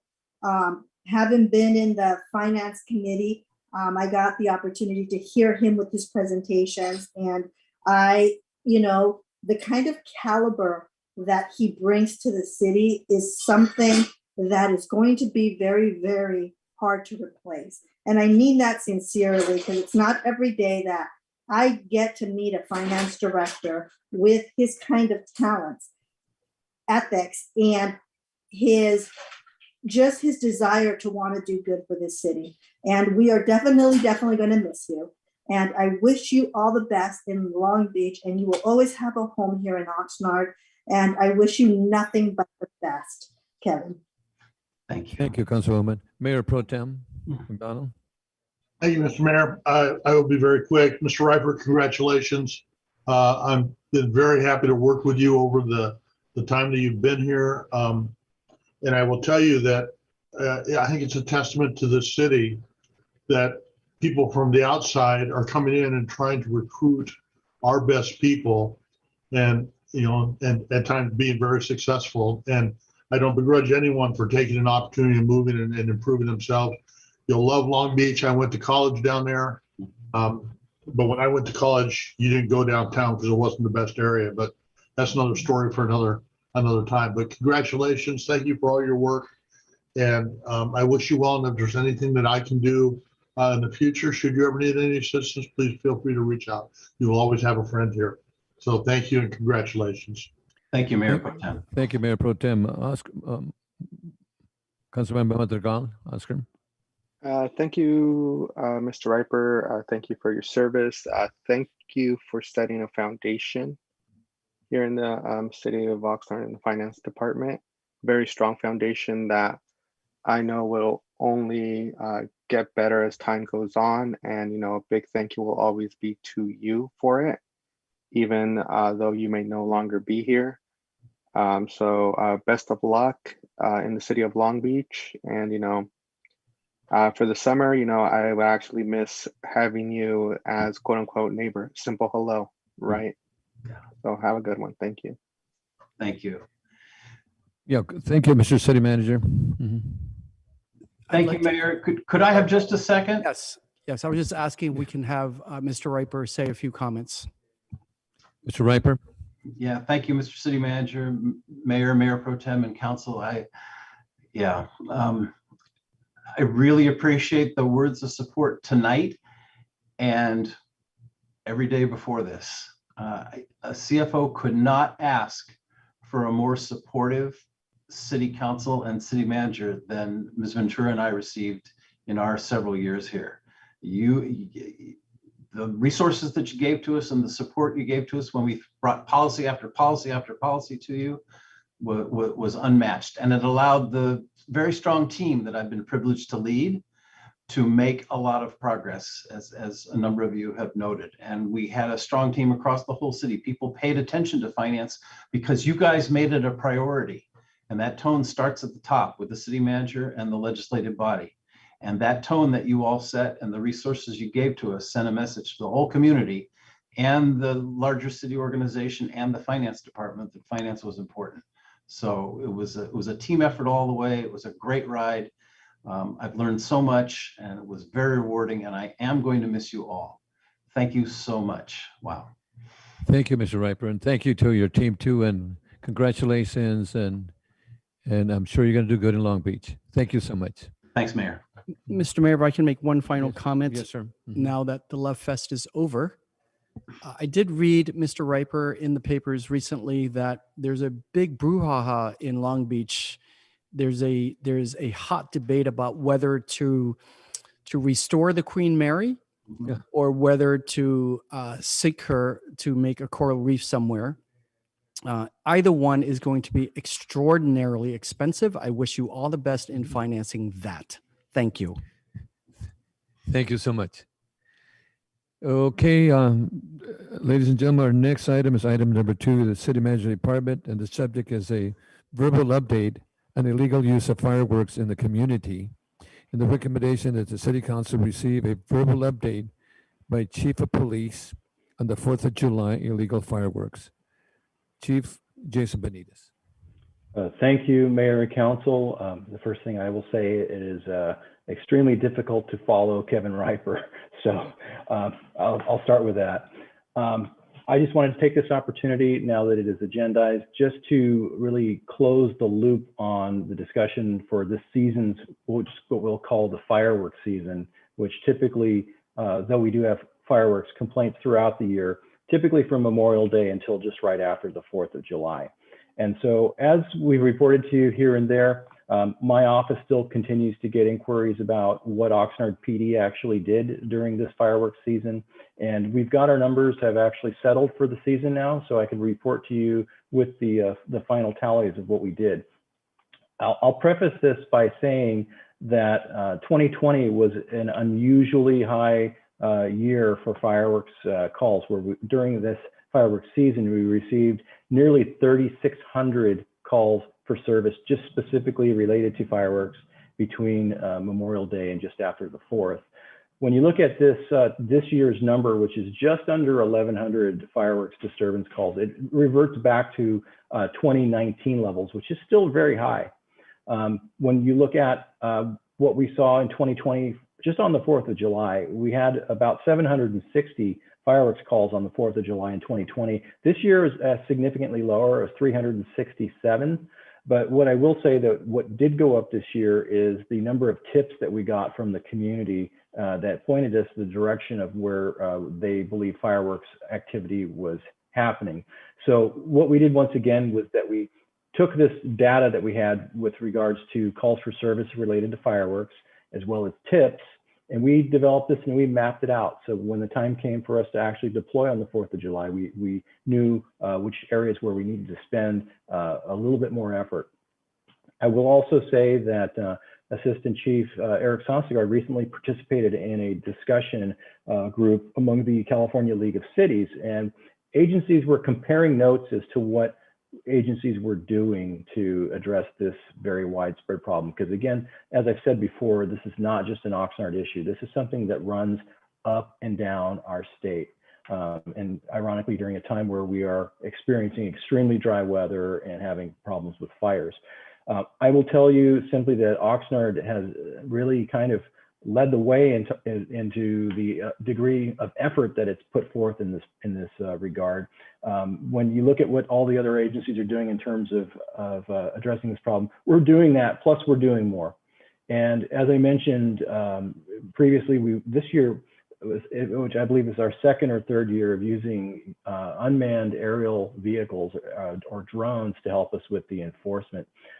So if you look at last year, we had 93 citations issued during the entire this fireworks season. This year, 177 citations were issued by the Oxnard Police Department, Oxnard Code Compliance, as well as a new player onto the field. And I want to give some credit to Chief Hamilton and his staff for stepping up and actually having fire crew working with us in terms of being observers and spotters for the fire. So as a result, these 177 citations that we wrote, 113 of them were done in terms of follow-up work. We found that by trying to stop and break the cycle of a smaller number of locations, it takes a lot of time to do that. So those that we weren't able to get to with the resources that we had deployed, we documented it. And it was followed up by Code Compliance and the police department and the fire department. And as a result, 113 additional citations went out. They were mailed to the people that are responsible at those locations. And as you know, that was from an ordinance that was passed by the council in 2018. So we also did note that there were 11 fireworks injuries related to the 4th of July, which seems unusually high for these years. And as you know, in recent years, we had people actually die from fireworks or severe injuries, but this year stands at 11. So that's where we're at right now. Again, I will just emphasize that this is not an Oxnard issue. It is a statewide issue. It is largely the culmination of a nation that has a large percentage of it that embraces fireworks, whether they are legal or not in particular jurisdictions, and that they are simply readily available to anyone that wants to buy them, whether it's over the internet, crossing state lines, or what have you. The safe and sane component of this is only really a fraction of the problem. And what we are dealing with, the majority of the problem has to do not so much with the safe and sane fireworks, but those rockets that are quote unquote called dangerous fireworks, those that skip, those that fly, those that travel, and those that explode. And so there has to be a larger effort undertaken, probably in an interstate level, to address the ability to go to a neighboring state to buy fireworks and bring them back into a state where they are illegal. So that concludes my report. And if there are any questions, I can answer them for council. Thank you. Chief, is there any comments or concerns, Chief? Councilman Perrella? Police Chief Benitez, thank you very much for the report. I want to thank you for the photograph that went out showing the large amount of fireworks in volume that you guys were able to get before they were exploded. That circulated on various social medias. And in light with what happened in Los Angeles with the explosion, the individual that had all the fireworks in his garage, the impact of that kind of stuff and those kind of activities. Thank you very much, and grateful to hear the citations have gone up. Thank you. Thank you. And Chief, I think one of the important things that you mentioned that this concern is not unique to Oxnard. I mean, it's throughout the state of California, and as mentioned, you know, the city of Los Angeles, you know, there was just a tremendous amount of fireworks and so forth. But 3,600 calls is a lot of work, and I want to thank you and your staff too for that. Thank you, Chief. Thank you. Okay, so we'll go from there. Our next item is city council comments. Any brief announcements you might have, or any items that you might want to bring before the city council for consideration for future items. And council members, 3 minutes if you want to share some information with you. Councilman Turan, excuse me. Oh, Mayor Pro Tem had his hand up first, Mayor. Mayor Pro Tem. You're fine. Go ahead, Councilmember. Okay, thank you for that. Thank you, Mayor. I just have some quick updates. I had written down to thank Mr. Riper, but we took care of that already. And again, thank you to him for his service to the city of Oxnard and its residents. Just real quickly, we, as I mentioned earlier this evening, had a meeting last week for SCR 1 in partnership with the County Ventura Watershed Protection District and their staff, as well as staff from the city of Oxnard with Public Works. Our city engineer was there, as well as folks from our planning department. And it was a very productive meeting. Oh, excuse me, Councilmember Perello was there as well as Supervisor Matt Levere. And it was a very productive meeting. We were able to show the public the presentation that was created for this scoping period. And we got some really good feedback from the folks who were in attendance, and I'm just glad that the information was able to get out to the public for the county to take into consideration and city staff as that project moves forward. It'll be a number of years before it actually reaches completion, but this is a very important step in that process. And then I just wanted to do a quick update on my conversations with the council member events that I've been having. The first one was this past Sunday at La Michoacana ice cream place over near the Smart and Final, or in the Smart and Final shopping center on Oxnard Boulevard. And I was very happy to have the people who came out and those who just happened to be getting ice cream come over and talk with myself and the Oxnard PD rep, Officer Wood, as well as the Oxnard Fire reps for Ready and Resilient, Kim Winch and her partners. And it was just great to have people come over, had great conversations. There were a number of people who came out who didn't know about it or didn't know me or that I was appointed or, you know, whatever the case was. And we had really great conversation about the condition of their neighborhoods and streets and parks and everything. And I think this is just a great way to engage the public. There are a number of different ways, and I just wanted to try something different. And it's just great to interact with people, especially coming out of a time when we've all been very isolated. I kept my mask on the entire time, so folks know, just because there were a number of different folks, and that was for other people's protection as well as my own. So wanted to share that. And then this last night was the second event at Burrito Express. And that one was also, I would say, fairly successful. Just the people who came by had really great conversation with us. It was the same folks again, with the exception being Senior Officer Valenzuela. And it was really great. And I just enjoy meeting with the public, enjoy talking with folks. And I'm just thankful to the city staff who were able to be there as well, and our PD, public safety, fire staff who were there. And it's just, I just really enjoy working with people directly, and to be able to do that after so long of being isolated, as I mentioned, is just a great privilege to be able to do. So the last event will be this coming Saturday, the last event for July, I should say. I'm sure we'll do future ones as time goes on. It will be at the Starbucks at the Collection in River Park, and I will be there along with the Oxnard PD representative and fire from 10 a.m. to 12 p.m. at Starbucks at the Collection this Saturday, the 31st. And my last comment, just a very quick one. I understand we won't be having city council meetings, but know that your city council members are still working during the month of August, as is the city. But with that being said, my wedding anniversary is coming up on August the 5th, and it'll be 15 years that my wife and I have been married.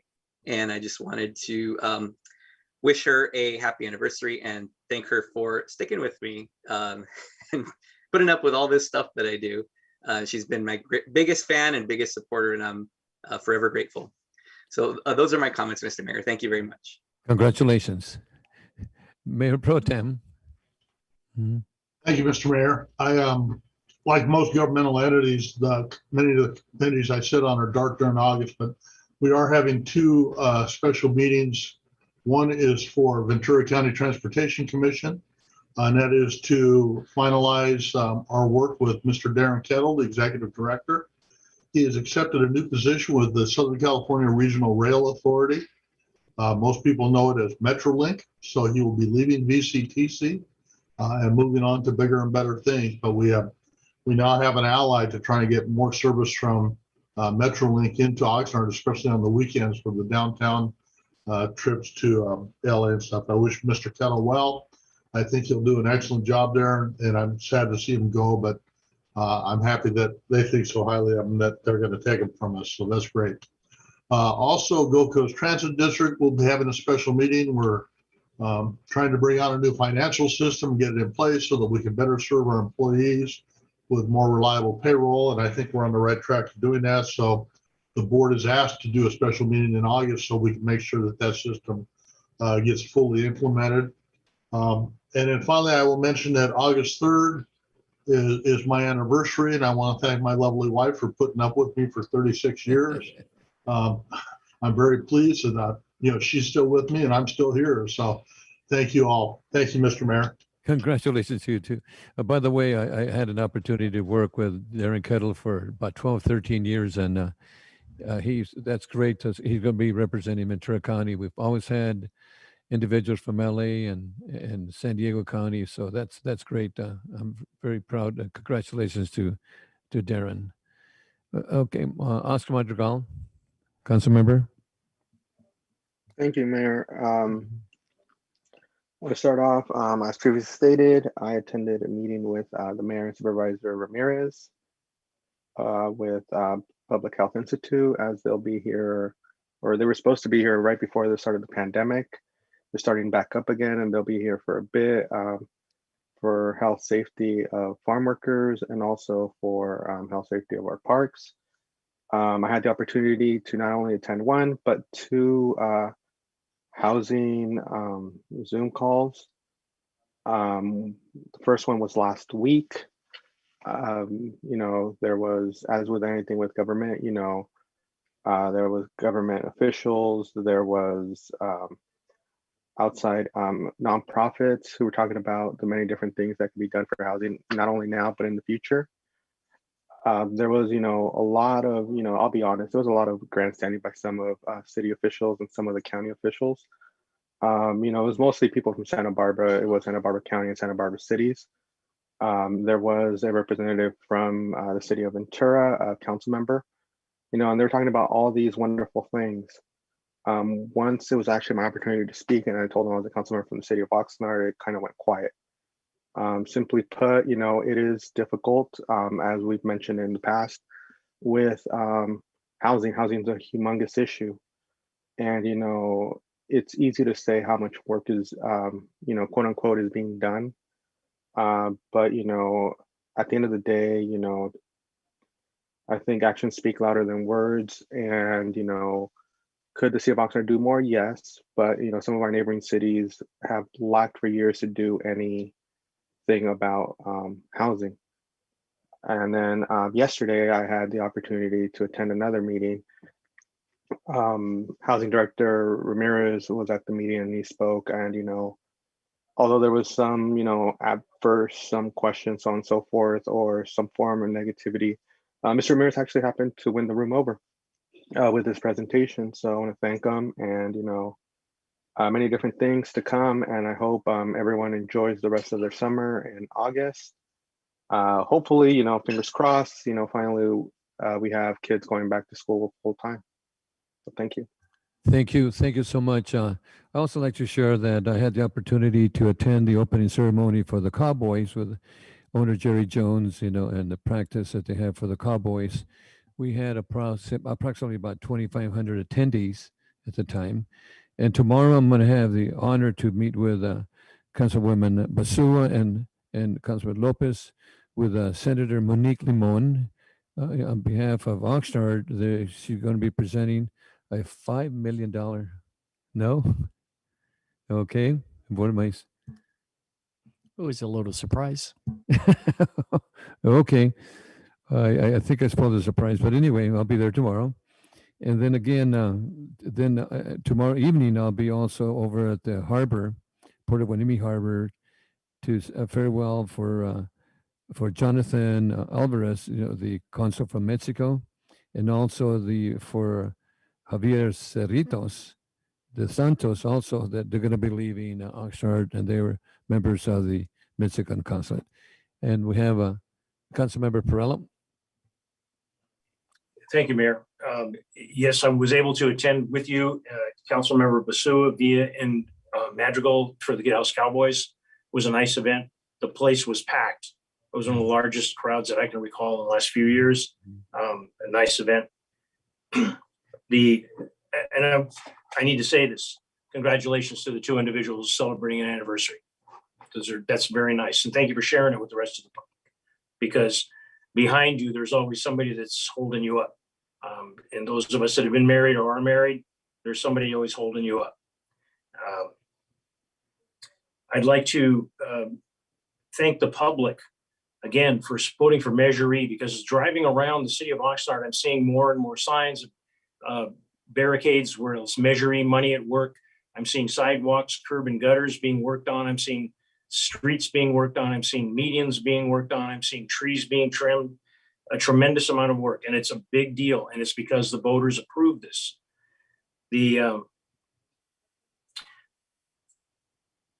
With respect to that, there still is a lot of things that need to be done in this community, as well as the state and as well as the nation. But I just found out that there has been the first reported death in Ventura County of a fully vaccinated individual. Ladies and gentlemen, this COVID thing is not over. And there's a lot of people that are acting like everything's okay. I hope that everybody stays very, very aware of where they are, what they're supposed to do, and how to protect themselves and their friends and families. As Councilman Madrigal mentioned, we did have a couple of meetings where the SCR3 levy, SCR1 was discussed. It was mostly the SCR1. There were individuals from watershed protection, a tremendous video presentation. I believe that if you get a hold of Mr. Madrigal, he taped it and he'll share it. It's well worth people seeing, even if you don't live near a levee. It's well worth seeing what is at risk and what's involved in fixing it. The issue with the bicycle paths was discussed very, very heavily, and it was informed to the public who didn't understand the rationale of putting a bicycle path on SCR1, the park by River Park, is not a wise decision, because the levee is not adequately prepared to take the bicycle path. There's a tremendous amount of work that has to be done. And the area of SCR3, the part back of River Park, I beg your pardon, back of Victoria Estates, coming from Victoria Avenue, almost to Ventura Road, that is an area where something could be done. I would just like to add my 2 bits on that. If they open it up for a bicycle path, it is an extremely hard dirt surface, fairly level. It has gravel on it. It could work as a bicycle route right now without having to put a lot of money and asphalt and all the other things that would be involved if there's an approval. But right now it's private. And so we need to have some official actions taken if there is going to be anything done. I needed to share that with the organization. I had an opportunity to attend the Ventura Regional Sanitation District Executive Board meeting. There are serious concerns of how to keep that organization viable going forward. And with that, that's all my comments. And I hope that everyone is very safe going forward, because the 2 public comments that we had this evening about bicycles and bicycle lanes, I continually see throughout the city what I believe to be are commonly called fixed gear bicycles, which need to be rolling and cranking because they don't have a coaster brake. And these individuals that ride, usually in groups, stoplights and stop signs are irrelevant to them. How I have not seen an accident in front of me right at Plaza Park. 3 people go through the stoplight, the cars all put the brakes on, they're laughing and they continue. It wouldn't take much to have another tragedy as we had in the past. And I know I sound like an old man, but these things here, life is a fragile institution. Not everybody gets to survive. So you got to be careful and you got to use your smarts. You were born with them. You got to use them. Thank you. Thank you. Okay, ladies and gentlemen, do we have a time certain? The time certain that's coming up, and this is a public hearing. This is a public hearing, a redistricting of the City of Oxnard District, time certain. And so I have some items that I'd like to read here at this time. At this time is a place and set for a public hearing, an item L1 by the city attorney. Subject is public hearing regarding redistricting of the city council districts. And by the way, I'm sorry, we missed consent items and we'll come back to that. So because of the time certain. The recommendation is the city council conduct a public hearing, one, to receive a report of redistricting process for the city council districts and the criteria to be considered to redraw city council district boundaries, and two, to receive a public input regarding the composition of one or more council districts. And we start with the city clerk's certification of publication and any written communications, if any. Madam Clerk. Mayor, there was a legal notice for this public hearing published in Vida newspaper on July 22nd, 2021, and on the city's website on July 22nd, 2021. The city clerk's office received written communications on this item, and they have been provided to council for consideration. Thank you, Madam Clerk. The city attorney will now introduce a demographic consultant who will provide a presentation regarding this item. Following the presentation will be available for any answers, any brief clarifying questions. Council members may at that time take public testimony items, and council will have the opportunity to provide additional feedback after the public hearing question. Mr. City Attorney. Thank you, Mayor. So I'm going to have Chief Assistant City Attorney Ken Roselle introduce our demographic consultant. Ken has been working to get the consultant on board and was very involved when the council districts were first created a few years ago. So Ken. Thank you, Mr. Fisher. Before I turn it over to Kristen Parks, who's the city demographer with National Demographics, I wanted to provide the council with a brief introduction to the process we're starting. Can I interrupt at this point? Do we have two speakers on this item? Do we speak after or?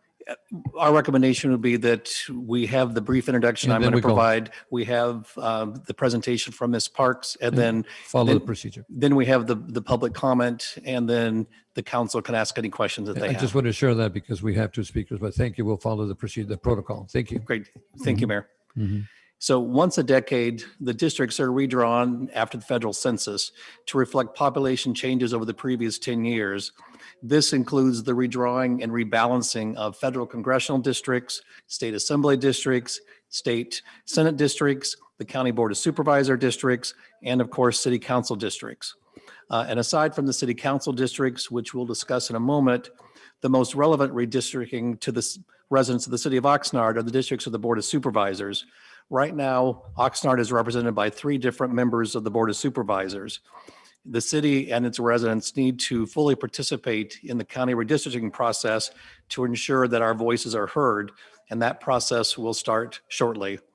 As Mr. Fisher alluded to earlier, the city went through a districting process in 2017 and 2018 with the creation of 6 council districts. The city had a very robust public participation process with a total of 8 public meetings and public hearings. The city council, as part of that process, considered a total of 39 qualifying maps that met the requirements for the district maps before the council selected map 635 as the map for council districts. When that process was going forward, the city used the 2010 census numbers when the city council created those districts. And because that census data is now 10 years old, the city council will need to use the 2020 federal census numbers that's been modified or will be modified by the state to reflect incarcerated persons. And those revised numbers will reflect the growth and population shifts throughout the city. And this will allow the city council to rebalance the council districts to ensure that they comply with federal and state law. In a moment, I'm going to turn over to Kristen Parks of National Demographics. And as we mentioned earlier, after her presentation, we recommend that the City Council take public comment, and then Kristen and city staff will be available to answer any questions that you may have. Kristen? Thank you, Ken. Thank you. Good evening. My name is Kristen Parks. I'm a consultant with National Demographics Corporation, and I'm going to share with you a brief presentation that gives you an overview of the redistricting process, the legal requirements, and the timeline for the city of Oxnard. So Oxnard, as you know, as you heard from Mr. Rozelle, did recently switch to districts from having at-large elections for council members. And because this was done with the previous decade census data, redistricting will have to happen and the lines will have to be redrawn to ensure population balance. So I'll explain that a little bit more in a moment, but November 2022 will be your first elections after redistricting with new boundaries. So again, here is the current map of your 6 districts that was adopted in 2018. This is our baseline. And our timeline for this year and into next year is kicking off tonight with your first public hearing. So congratulations, we've started on the process. What we're all experiencing across the United States this year is a compressed timeline for redistricting because of delays in processing the 2020 census. In any other decade, we would already have the data we need to begin drawing maps and getting through this process. However, we are still waiting.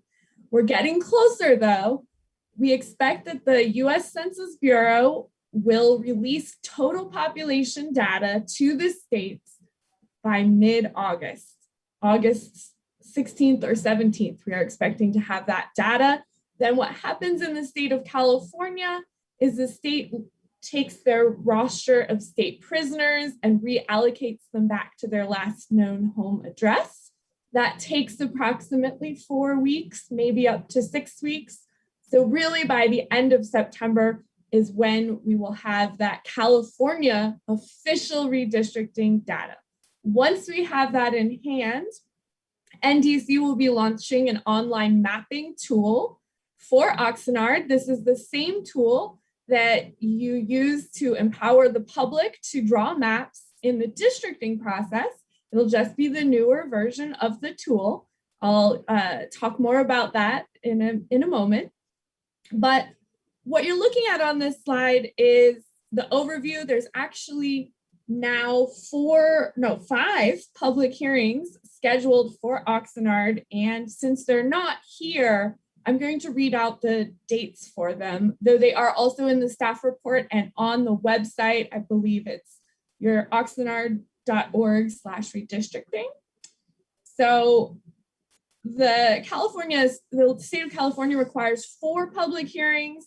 Your city is going to go above and beyond and have 5 public hearings. So as mentioned, tonight is the first one.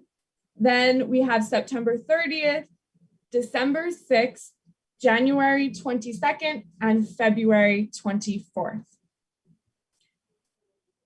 After we get that data in October, and we are actually empowered legally to start drawing maps, then we're going to encourage the public to use the online tool or paper tool, whatever they're most comfortable with, to submit their own district maps and participate in this process. And the deadline from the state of California for the city of Oxnard is April 17th, 2022. And that will give the county registrar of voters plenty of time to update all of the systems with new maps in advance of the November 2022 election. So there's a lot we're going to do in a relatively short period of time, but you're going to meet your deadline, and we are excited to get started. I want to take a moment to review the legal requirements for redistricting, because if you were around paying attention to the districting process, that's a different set of legal requirements. Some of them are the same, right? So the ones that are the same are the federal laws. These federal laws are absolutely mandatory. We must follow federal law during the redistricting process. And the first consideration is equal population. What that means is to ensure fair representation across the city, each district should be more or less the same size or have the same number of residents in it. Each council member should represent the same number of people as every other one.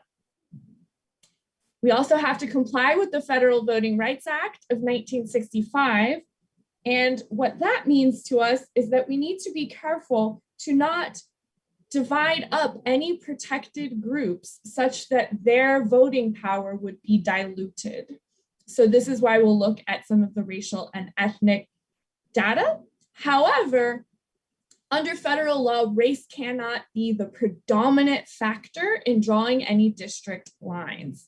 So that would be racial gerrymandering, which we do want to avoid. That's the federal law. It may sound familiar to you. What we're working with in the state of California is a brand new law called the California Fair Maps Act. This law gives cities a ranked list of criteria that must be considered in order as we go through redistricting. So I'm really briefly going to go through these. The staff report also has an excellent summary of all of this information. But the first criterion that California says cities have to consider is geographic contiguity, simply meaning that each district should be connected to itself and have no pieces that are disconnected somewhere else. The second criterion is to minimize division of neighborhoods and communities of interest. So your current districts do a good job of grouping your city. You may also remember talking about communities of interest. They are defined under this new law as populations within your city that have shared social or economic interests. So we're going to spend a little extra time trying to explain to the public what this community of interest thing means. The third criterion is to create easily identifiable boundaries so that any resident of Oxnard can explain to their neighbors where their district begins and ends. Finally, the state law says that districts should be compact. There are many different ways we can measure compactness, but the law, using the terms of the law, we can think about this as not bypassing a nearby population to take in a more distant population. Again, this is the last criteria. So compactness is only considered insofar as it doesn't conflict with any of these other criteria or federal law. So when we're talking about compactness, sometimes we're talking about the shape of districts looking strange. There are other goals that are legally permissible. It is part of this process. And they are things that have been considered traditionally in other decades during redistricting. However, it's important to note that all of the other goals listed here, or any Oxnard specific other goals you may have, can only be considered insofar as you're considering them after federal and state legal requirements, and that they're not conflicting with any of those things. So we'll refer back to this certainly at times when we look at draft maps and we'll say, okay, this map is a legally permissible map, it's meeting these criteria. So defining neighborhoods is something that the city can already does to some extent, is defining neighborhoods. The reason that we're talking about this is because state law says that districts shouldn't divide neighborhoods. That's something that anyone paying attention to the districting process is familiar with as well. I want to spend a little more time instead talking about communities of interest. And communities of interest, like neighborhoods, are a population size that is smaller than your total city council district. So these can be thought of as the building blocks. So when we're looking at district lines, we're thinking which neighborhoods and which communities of interest, and communities of interest and neighborhoods can overlap. Which ones do we want to group together within a single district so that all of those communities and neighborhoods can be effectively and fairly represented? Community of interest can be thought of in a lot of different ways. Unlike a neighborhood, which may have more objective boundaries, right? Your planning department or other city department may be able to say, here's the boundary of this neighborhood.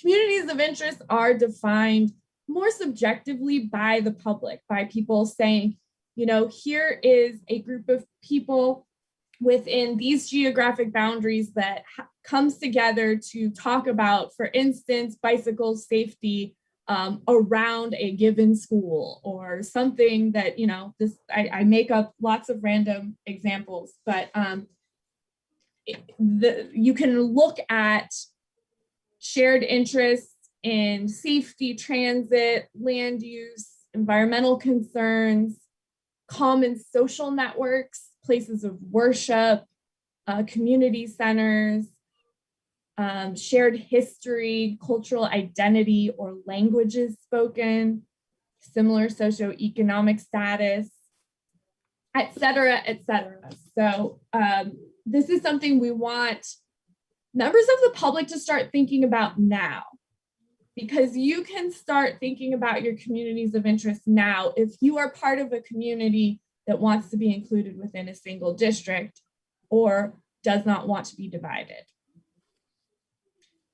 So again, we're not just thinking about what brings people together in that community, but we do want you to also start thinking about how you would map that community, right? It's something smaller than a total district, but you can still map it even if it's just a few blocks or a rather small area.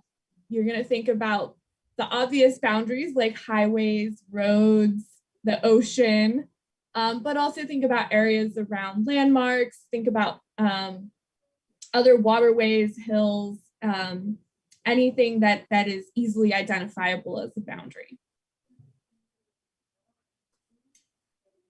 Of course, one of the things that NDC will be doing is creating a review map, an online ArcGIS review map, where you can look at different layers and you can see different things like perhaps zoning, land use, looking at school districts, looking at neighborhoods, so that you can actually see some of these characteristics you may use to identify your community of interest. You can see them on a map.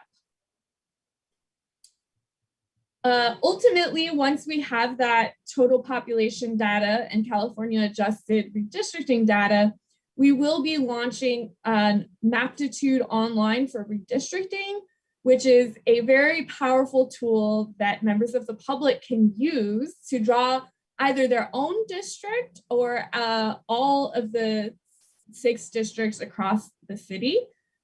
One of the nice things about this tool is that it is available in multiple languages. So you simply will select what language you want to use it in, and all of the buttons and descriptor menus will change automatically. We also prepare a paper map that folks can use who just want to do things the old school way.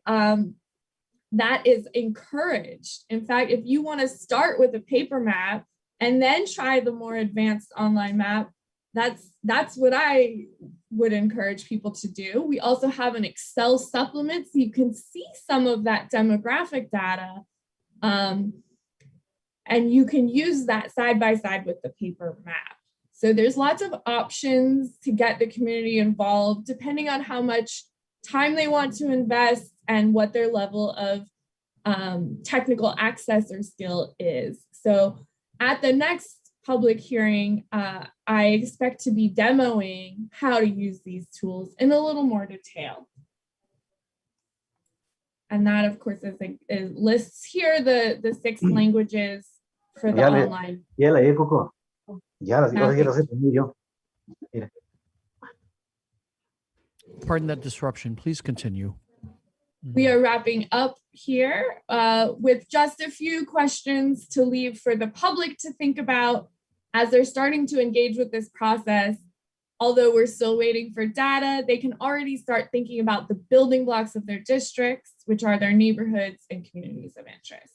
So I will end there. Thank you, Mayor and council members.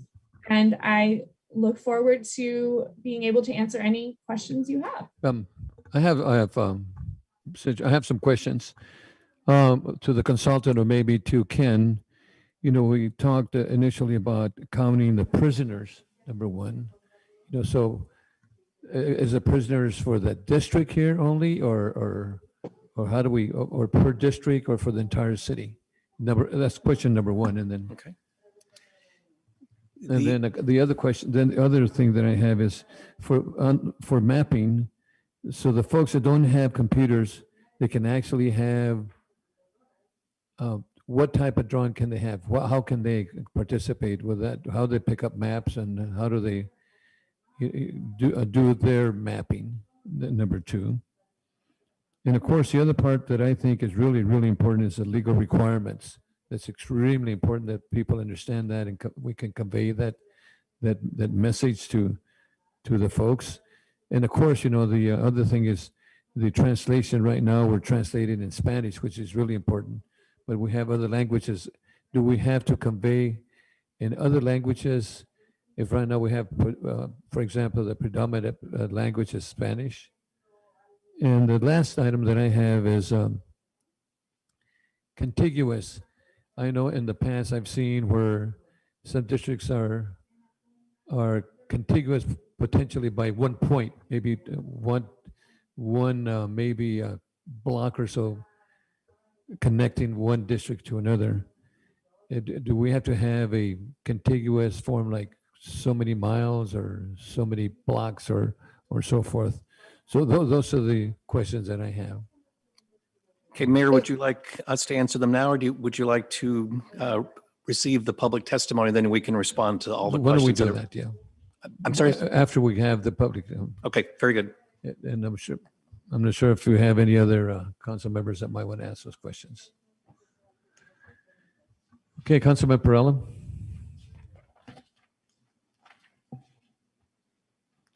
You got to unmute yourself, Councilman. Thank you very much, Mayor. I apologize to the public. I recall last time when this was done, there was a rather deep discussion, but there was never a resolution. The council districts, there was a large concern about the racial makeup of the city of Oxnard. And there was a specific concern with respect to people of Asian Pacific or Hispanic, and what Filipino Americans group fell in. And we never got an answer to that. And there was a large amount of concerned citizens of Filipino descent that, they might want to be interested in being in their, what you call a group of concern, or however the young lady mentioned it. But I think since this is the second time around, before we get too far down the road, maybe not tonight, but before we get too far down the road, I believe the residents of the city deserve an answer to that question. Thank you. That's my only question. Thank you, Mayor. Thank you. Okay, so we continue then. I don't see any other. Okay, so Councilman Tehran. Yes, thank you. A quick question. This is probably more for the city staff, perhaps the consultant, but considering it's a compressed time schedule that we have to get this done in, I was just wondering if the potential dates we have there for public hearings, if those are anticipated to be regular council meetings, or if we plan to have any special meetings for that, and if we will publish those dates well ahead of time so people know when those meetings are going to be. Thank you. That's my only question. We'll answer those questions after the testimony. Okay, Councilman Madrigal, Oscar. I was just waiting to have the public input so that way we could discuss as a council. Okay, thank you. Then our next item on the agenda here is that now we're going to open the public testimony portion of the hearing. And members of the public were invited to sign up to speak on this item on the city's website. Anyone who signed up before the deadline had 3 minutes to speak on this item. Madam Clerk, do we have any speakers at this time? Mayor, yes, we have 2 public speakers for this public hearing. Okay, we have 2 speakers, so I'm now going to open the public hearing. And we have 2 speakers, and speaker number 1 is Ronald Araujo, followed by Lucy Cartagena. Ronald Araujo? Yes, good evening. Good evening. You have 3 minutes to speak, sir. Oh, thank you very much. Thank you, City Clerk. Good evening, Mayor and City Council members. My name is Ronald Araujo. I will focus my comments on the public mapping portion and stress for a more inclusive and iterative public interaction process in which there are more rounds to solicit public input than at the first districting process. Because the impetus of the first districting process was due to a lawsuit or a pending potential lawsuit, and the timeline was compressed even more due to the dual decisions of not only how many districts, but also how the districts should be drawn, I argue that this redistricting round should be able to provide even more opportunities for citizens to make their cases for how they define a neighborhood and or community of interest. Specifically, regarding the online redistricting tool, I hope there will be more customer service assistance in general. I, along with others, had thought that their maps were submitted to the City Council for consideration and were a little disappointed when they were not shown as options. Additionally, many other people had trouble saving and submitting their maps for consideration the last time. Hopefully, more efforts will be made to help in this area. I look forward to the rest of the redistricting process. Thank you for listening to my comments regarding citizen participation. Thank you, Ronald. Our next speaker is Lucy Cartagena. Mayor, Ms. Cartagena is not available at this time. Okay, if she comes on board, then we'll go ahead and also, Madam Clerk, do we have any additional speakers? No additional speakers, Mayor. Thank you. If not, I'm going to close the public hearing at this time. Council members, do you wish to make any comments? I know I made some comments before, but the purpose of the public hearing is to receive a report and receive public input. And also, again, do we have any council member comments at this time? Is it okay if we answer the initial round Yes. of questions just to get that out on the table for everyone? That would be helpful, I think. Let's go ahead and Right, so answer the I'm going to start with the easiest one, which is, I believe it was Councilmember Turan's question about the meeting dates. And we were very specific to set all those as standalone meetings. So as a review, September 30 is a Thursday. December 6 is a Monday. January 22 is a Saturday in the morning. And February 24th is a Thursday. And those are all standalone, dedicated to this singular purpose. I also want to note, in the event that the data comes very, very late in September from the state, what we can do is still hold the September 30 meeting to have some of these substantive discussions, such as communities of interest, but we can always add a meeting sometime in October if that data comes late. And Thank you. Mr. City Manager, some of those meetings, I know you mentioned is at 6 p.m., so the public can have an opportunity to participate. And the Saturday is really important too for individuals that are working. Correct.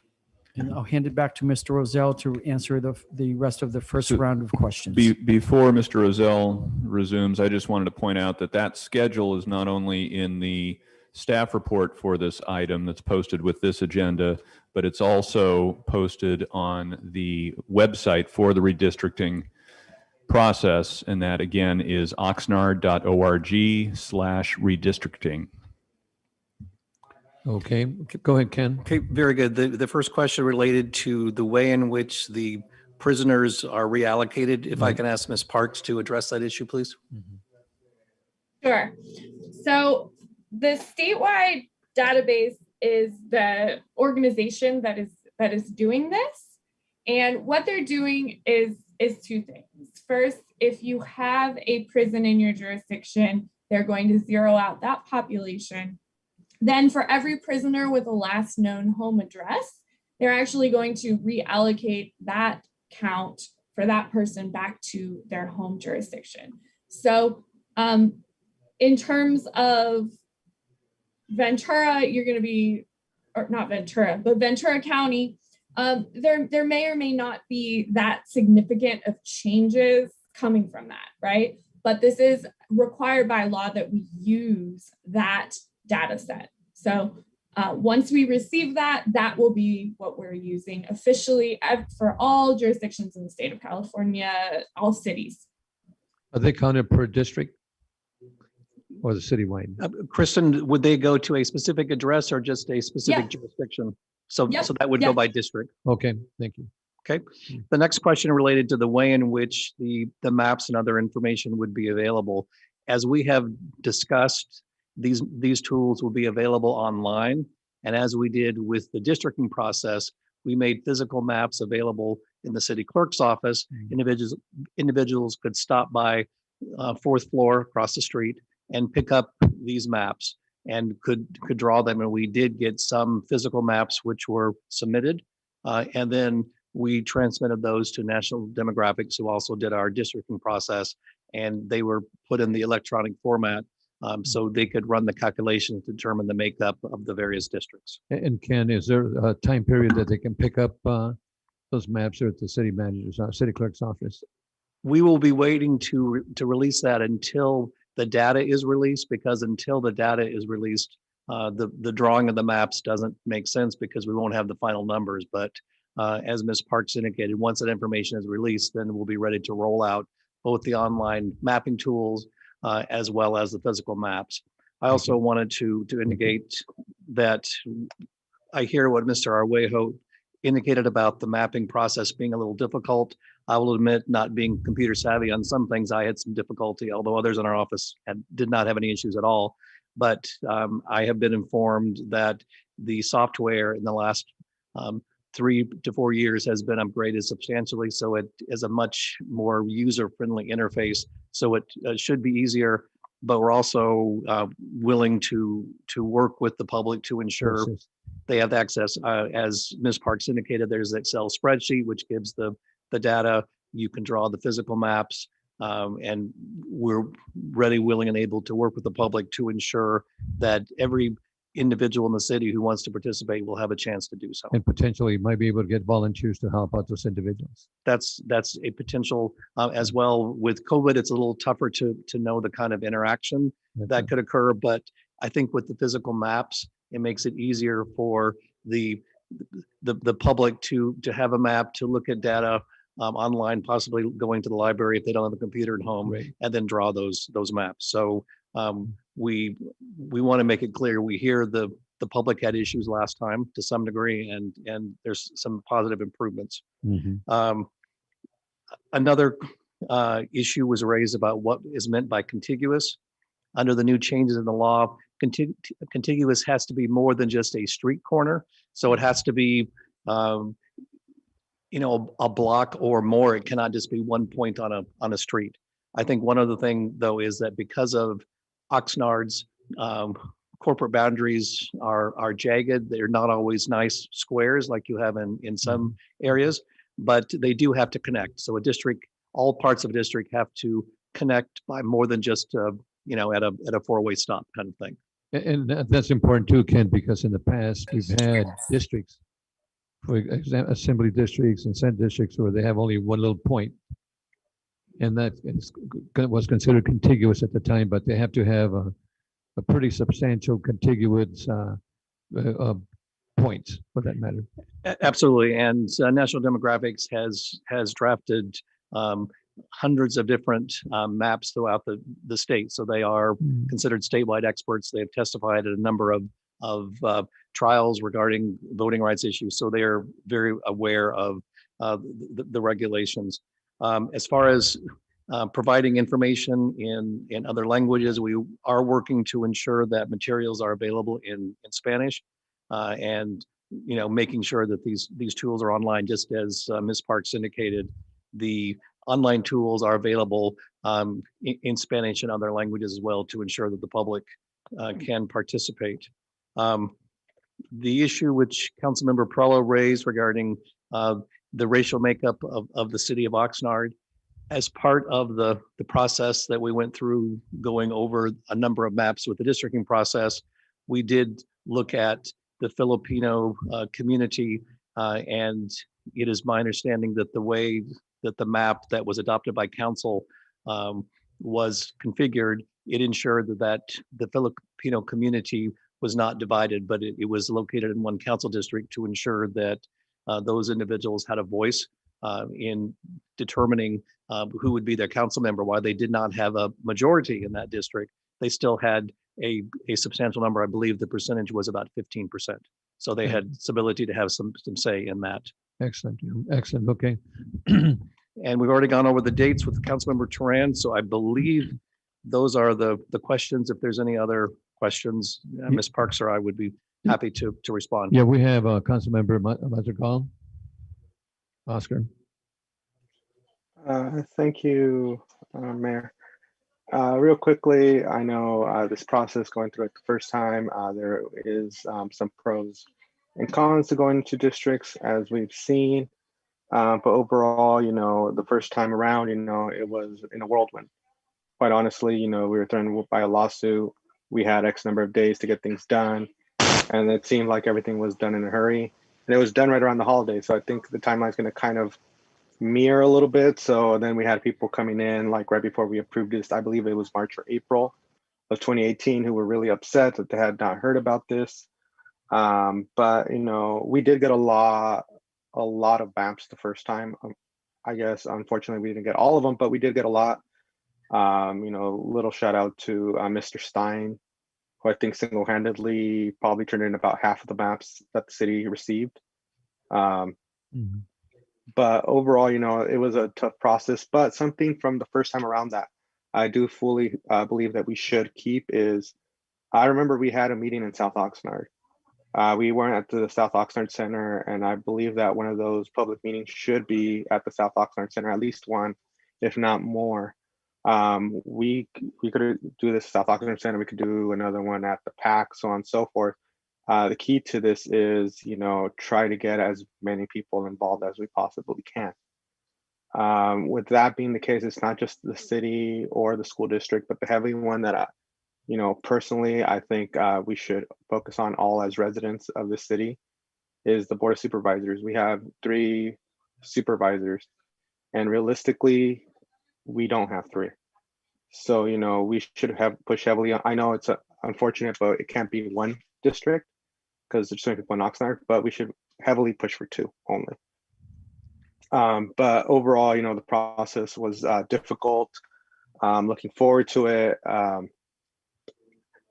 We just need to get first we need to get numbers, but whenever numbers do come in, I know it's going to be a long, tedious process. Going through this before with Councilmember Perello and Mayor Pro Tem. I know that as time gets near, there will be some big time discussions amongst us. There'll be fighting, so on and so forth. But it is for a good cause. The first time around, we gained 2 new council members from this. We went from a board of 5 to a board of 7. And then now we're in districts, and now those districts are going to change so quickly. So overall, I'm looking forward to this, and to the public, either on TV or on YouTube, please get involved when the time does come. This is going to shape the city for the next 10 years. You want to answer that, or then we go to Tehran? Yes.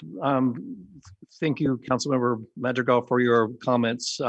Staff is very supportive of having meetings throughout Oxnard. We believed with the 8 public hearings and meetings we had the last time, we had one at the PAC, we only had one in South Oxnard. I think it does give the ability for residents in different neighborhoods to provide input, and that is definitely something that staff would support. And we will be happy to work with the council to have these meetings, and depending when the data comes in. The city manager mentioned a meeting in October. We also think that a possibility may be a meeting in early January. We just want to make sure there's plenty of opportunities for the public to participate. We think it's very important, both at the city council level as well as the redistricting for the Board of Supervisors. We believe it's important that Oxnard residents have a true voice in the Board of Supervisors. And right now, with the way Oxnard is divided up with the Board of Supervisor districts, the supervisors are not necessary, except for several. They all do not represent the issues that Oxnard is facing. So I think that's something that we would really encourage the public to participate in that process as we go forward and ensure that there's a fair drawing of the districts, both and the countywide as well as with our city as well.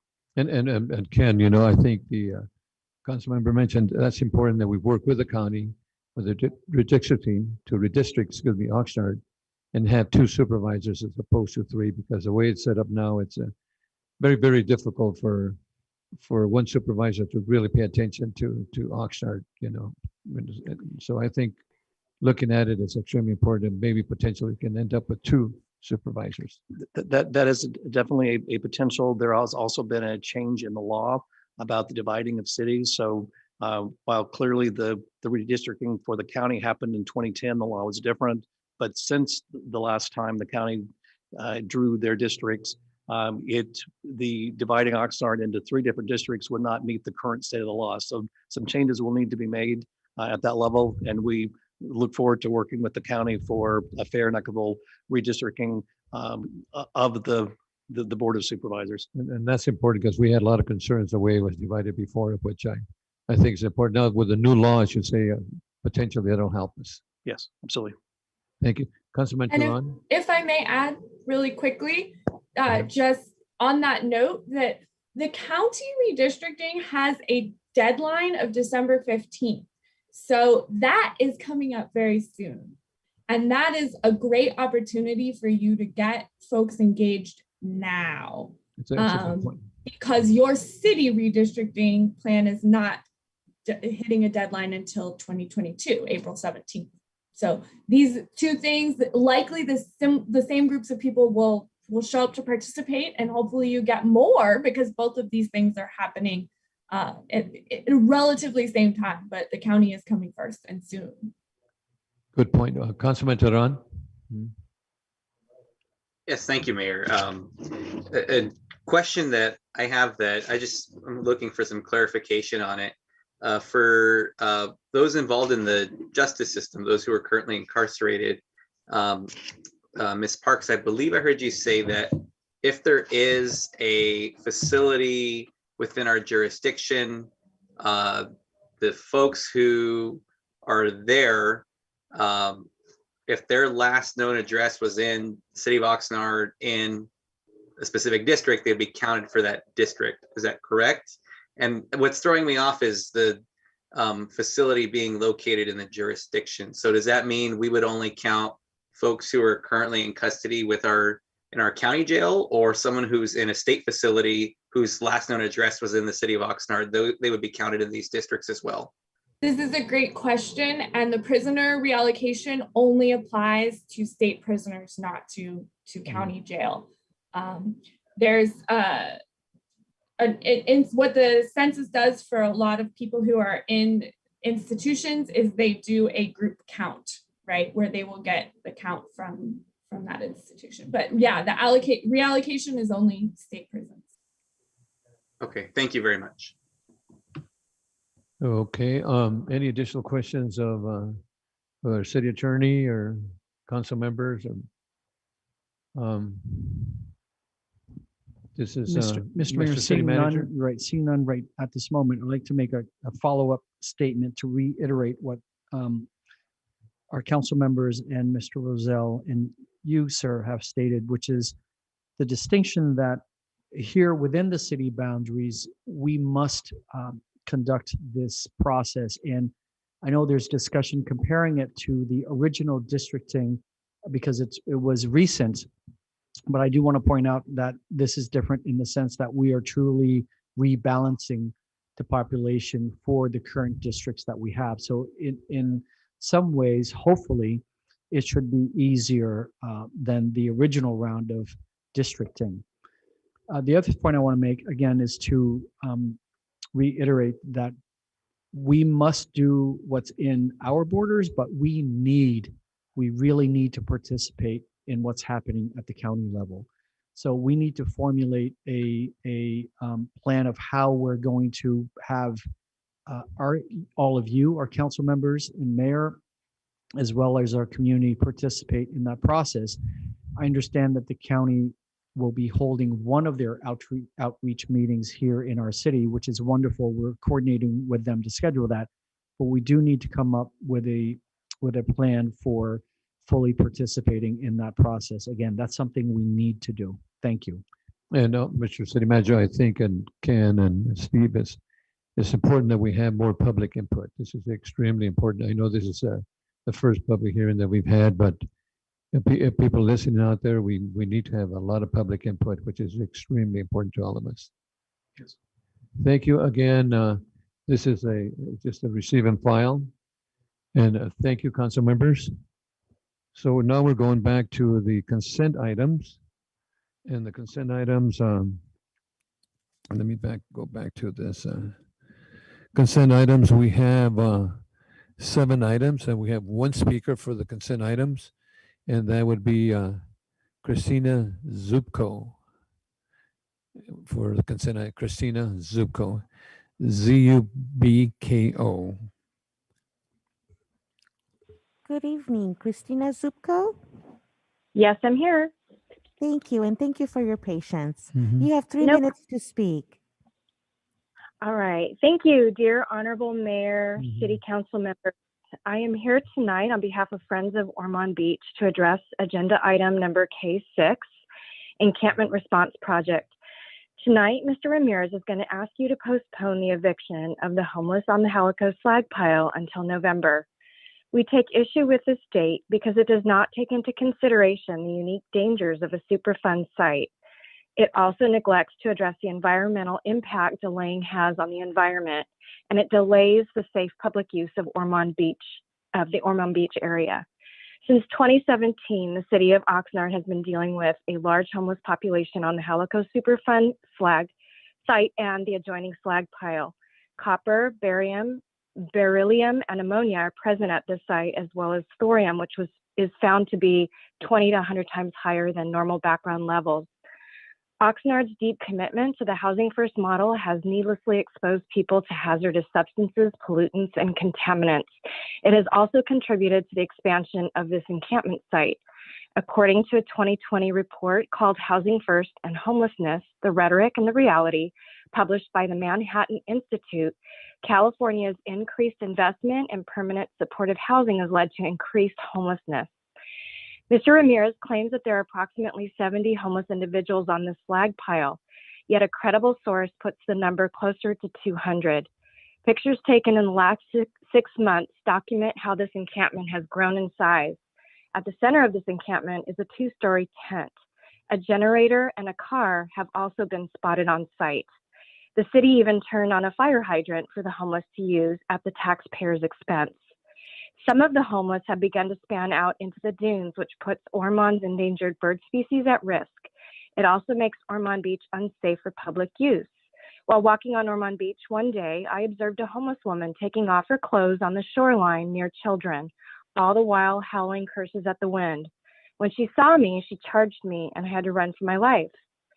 Mr. Ramirez justifies the November date by citing CDC COVID guidelines that say when shelters are not available, encampment should stay in place for health and safety reasons. But congregate living spaces are available. Moreover, LA just evicted its homeless on Venice Beach, and so why does Oxnard have to wait until November? Mr. Ramirez claims that the Ventura County Healthcare Agency will have motel shelters in place in September, but he wants the motels to be up and running a couple months beyond that time before he begins the eviction process. Why the delay? Mr. Ramirez also wants to communicate the deadline to encampment residents a few months in advance of an upcoming hard deadline.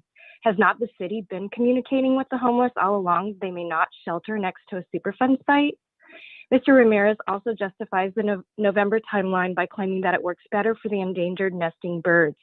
Yet, according to the Ventura Audubon Society president, Cynthia Hartley, nesting season is done early September. Thank you, Christina. Okay, council members, we have items 1 to 7, the consent. Any items that are concerned? If not, we need a motion. Okay, Councilman Perrello, followed by Councilman Turan. Yes, can we have someone address the speaker's questions and concerns, please? Okay, Mr. Ramirez.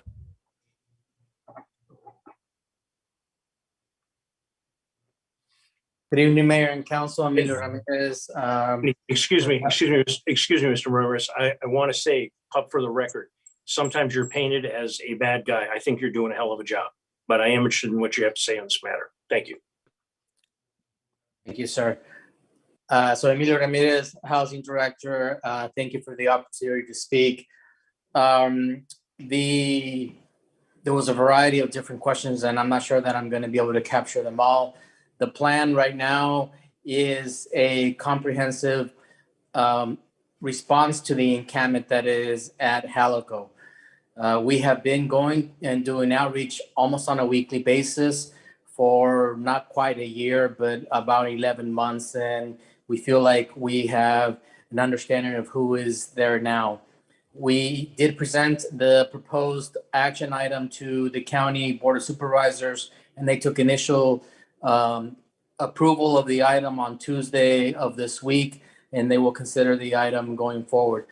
The agreement with the county healthcare agency would allow us to continue to do outreach on the site, provide interim shelter, and offer an ultimate opportunity for housing via the emergency housing vouchers that were issued to the Housing Authority by HUD in response to COVID and the homelessness that is response to COVID. And that is the reason that we are proposing the timeline that's in front of you today. Thank you. Mr. Ramirez. Thank you, Councilman Turan. Thank you, Mayor. I was also going to ask if Mr. Ramirez would be able to respond to the questions or comments raised by the speaker, and I appreciate him being willing to do so. There are some specific points that were made by the speaker that I'd like to see if those can be addressed. The first one is around the numbers, where the speaker stated that there were reportedly 200 versus a reported 70. We can speak to that. The next one is, why is there a delay when LA is doing this now? And I think we heard the response to that, but I'll pose that question anyhow. The next one is, has the city been communicating with the folks at the site? If so, how do they communicate and how often do they communicate? Those are the points I heard from the speaker. The last question I have is, if things were to go the way that the speaker had requested, where would these people go if we were to move them now? These are human beings. They have needs and they need a place to go. And if we had to move them now, where would we place them? And I'm interested in hearing that. Thank you. Mr. Ramirez. Mm-hmm. Yes, so in answer to the questions, the number of people that are there now, we estimate to be approximately 70. It has been fluctuating from a low of around 30 to a high of over 70. But like I said, we have been going to the site on a regular basis, almost weekly, every Monday morning for the past around 11 months, since August of last year. And that weekly engagement has been on site together with our street outreach team, our police department, our fire department, the county of Ventura, the backpack medicine group, various nonprofit providers have been going on site, and therein lies the method of our interaction and the method that we are using to estimate the number of people that are there. It is fluctuating, and so I cannot be sure that it is exactly 70 or the exact amount, but that is our estimate right now.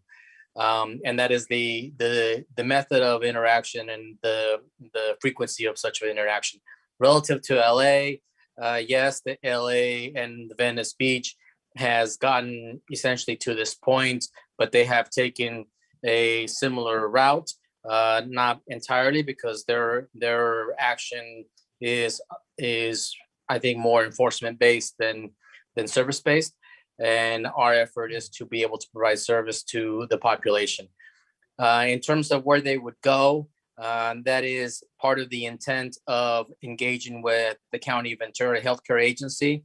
We would provide service along with the healthcare agency outreach, case management, and we are allocating ESG COVID funds that were received by the city of Oxnard for this purpose explicitly. And they would be helped to relocate to a non-congregate shelter or a shelter environment where we would then navigate for a Section 8 type voucher, as I mentioned before. Additionally, there is an interaction between state guidance and the COVID funding, where the state guidance via COVID is telling us that unless we have entered into an agreement to provide those non-congregate shelter, that we should not disturb the encampments. And therein lies why we undertook this outreach effort for the past few months. I'm hoping that is responsive to the questions. It mostly is. Just to clarify my final question there, Mr. Ramirez, I thank you for the detail on that, where we plan to have them go for services. But to clarify my question, to advocate for another perspective, if we had to move them this weekend, today is Thursday, let's say that we had to move them this weekend, is there a place for them to go? Not right now. There is, Councilman Turan, there would not be a place. Don't we have motel right vouchers? They, I'm sorry. Yeah, city money. Okay, go, Mr. City Manager. No, I just wanted to chime in. So first of all, based on what we've been discussing, according to the state regulations right now, we're not to remove anyone unless we have the non-congregate shelter space, which we don't. We've maxed out the 2 spaces that we've had to create the second one during this pandemic. So the reality is there's nowhere else that we can legally do this right now. And, thank you.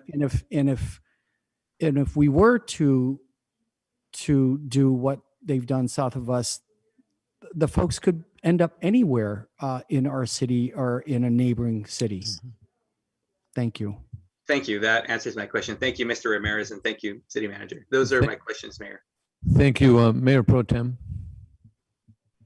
Thank you, Mr. Mayor. I was just going to bring up, I heard the comment about LA is taking action in the Venice Beach area, and I want to point out to people, and I've been pretty deeply involved in this from the side of the EPA and Department of Toxic Substance Control on the state level, and the problems that are going on down there.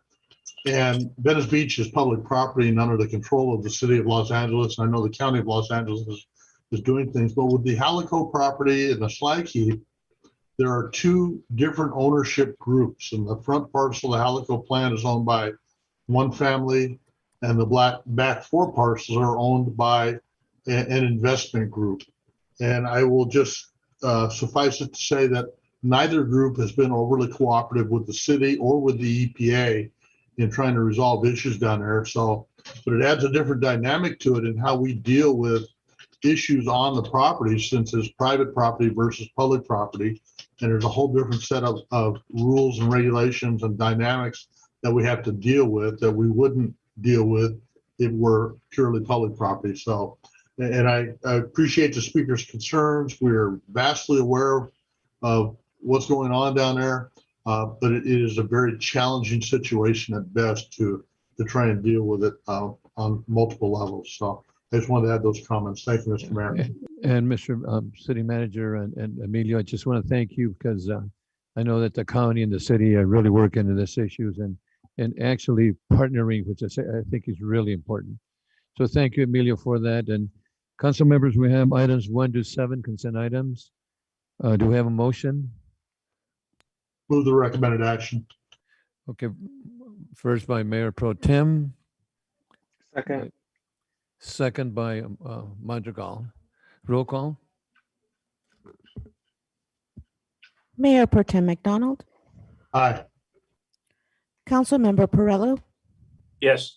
Councilmember Basua, Aye. Councilmember Madrigal, Aye. Mayor Zaragoza, Aye. Councilmember Tehran, Yes. Councilmember Lopez. Yes. Thank you. Motion carries 7-0. Thank you so much. Okay, our next item is item that would be L2. And L2, this is a sale of a city-owned property to Oxnard Historic Farms. And this is a time and place for a public hearing on this item, the city manager. Subject to public hearing on the sale of the Gottfried Malhard / Albert Feiler farm site. The recommendation of the city council conduct a public hearing and consider the summary report prepared pursuant to California Government Code Section 52201. Adopt a resolution to approve the purchase and sale agreement number A8295 between the city of Oxnard and the Oxnard Historic Farm Park Foundation. The foundation for the sale of the Gottfried Malhard / Albert Feiler farm site, farm park, and approve the attached budget appropriation recognizing the revenues of the sale of the farm park. We start off with a city clerk certification of publication and written communications, if any. Madam Clerk? Mayor, I also need to take roll call from our Housing Oh, I'm Authority sorry. commissioners for the consent items. And I will do that now Oh, item 5, okay. for five. item 5. Okay. Commissioner Andrade, Yes, thank you. thank you. Commissioner Vega, Here. thank you. What is your vote on item 5 of the item 6, excuse me, of the consent items? Aye. Thank you very much. Thank you, Madam Clerk. Okay, then we go back to this item. So then, the publications on the site back up. We start off with city certification, publication, and written communication, if any, Madam Clerk. Mayor, there was a legal notice for this public hearing published in Vida newspaper on July 15th and July 22nd, 2021, and the city clerk's office has not received any written communications on this item. Thank you. Thank you. Okay, Madam Clerk, thank you for that. And City Manager, Mr. Nguyen, in accordance with Measure M, posted a video presentation regarding this item and is available to answer any brief clarifying questions council members may have before we take public testimony on this item. Then the council can deliberate on the public hearing, if any. City council members, do you have any items or any clarifications or questions at this time of the city manager? Okay, Councilmember Perrello. Thank you, Mayor. I appreciate this item. I have a question specifically on the video presentation, which due to Measure M, we're not going to be able to see. On slide number 3, on the video presentation, there was a line on the third line, and it has to do with, I beg your pardon. I'm reading them wrong. It has to do with respect to the video presentation had to do with if the agreement is not followed in place, the city can reclaim the property. And I believe that the word can, it should be shall. The city should take the, and I know that I've talked to the staff that wrote this together. I believe they're prepared to answer. And the second comment that I'd like to say on this one, I hope that they diligently work. Both parties dropped the ball since 2007, both parties. But I hope that the organization diligently works to get this on a much broader historical site, state or even national. It'll benefit the organization. It'll benefit the farm park. It'll benefit the city of Oxnard bringing tourists in and all the tourists bring into this community. But I'd like to get a clarification on the fact that if the organization does not follow through on what it's supposed to do, the property shall revert back to the city of Oxnard, not can. Thank you. Ken, Mr. Adam Smith can respond. Adam Smith, okay. Thank you for the question, Councilmember Perello. You are correct. The property will go back to the city. There is, in the purchase and sale agreement, there's a grant deed with the right of reentry, which basically means that if the property is no longer run as a historical landmark open to the public, then the property will come back to the city. Thank you, Mr. Smith.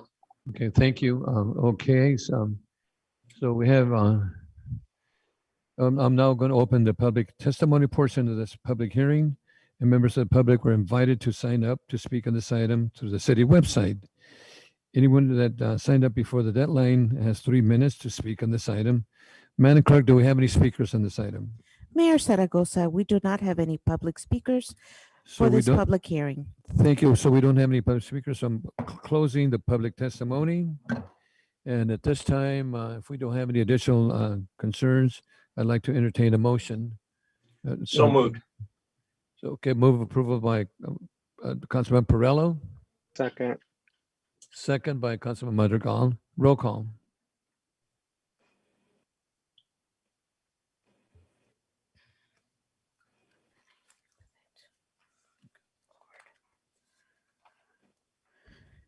Mayor Zaragoza, Yes. Mayor Pro Tem McDonald, Yes.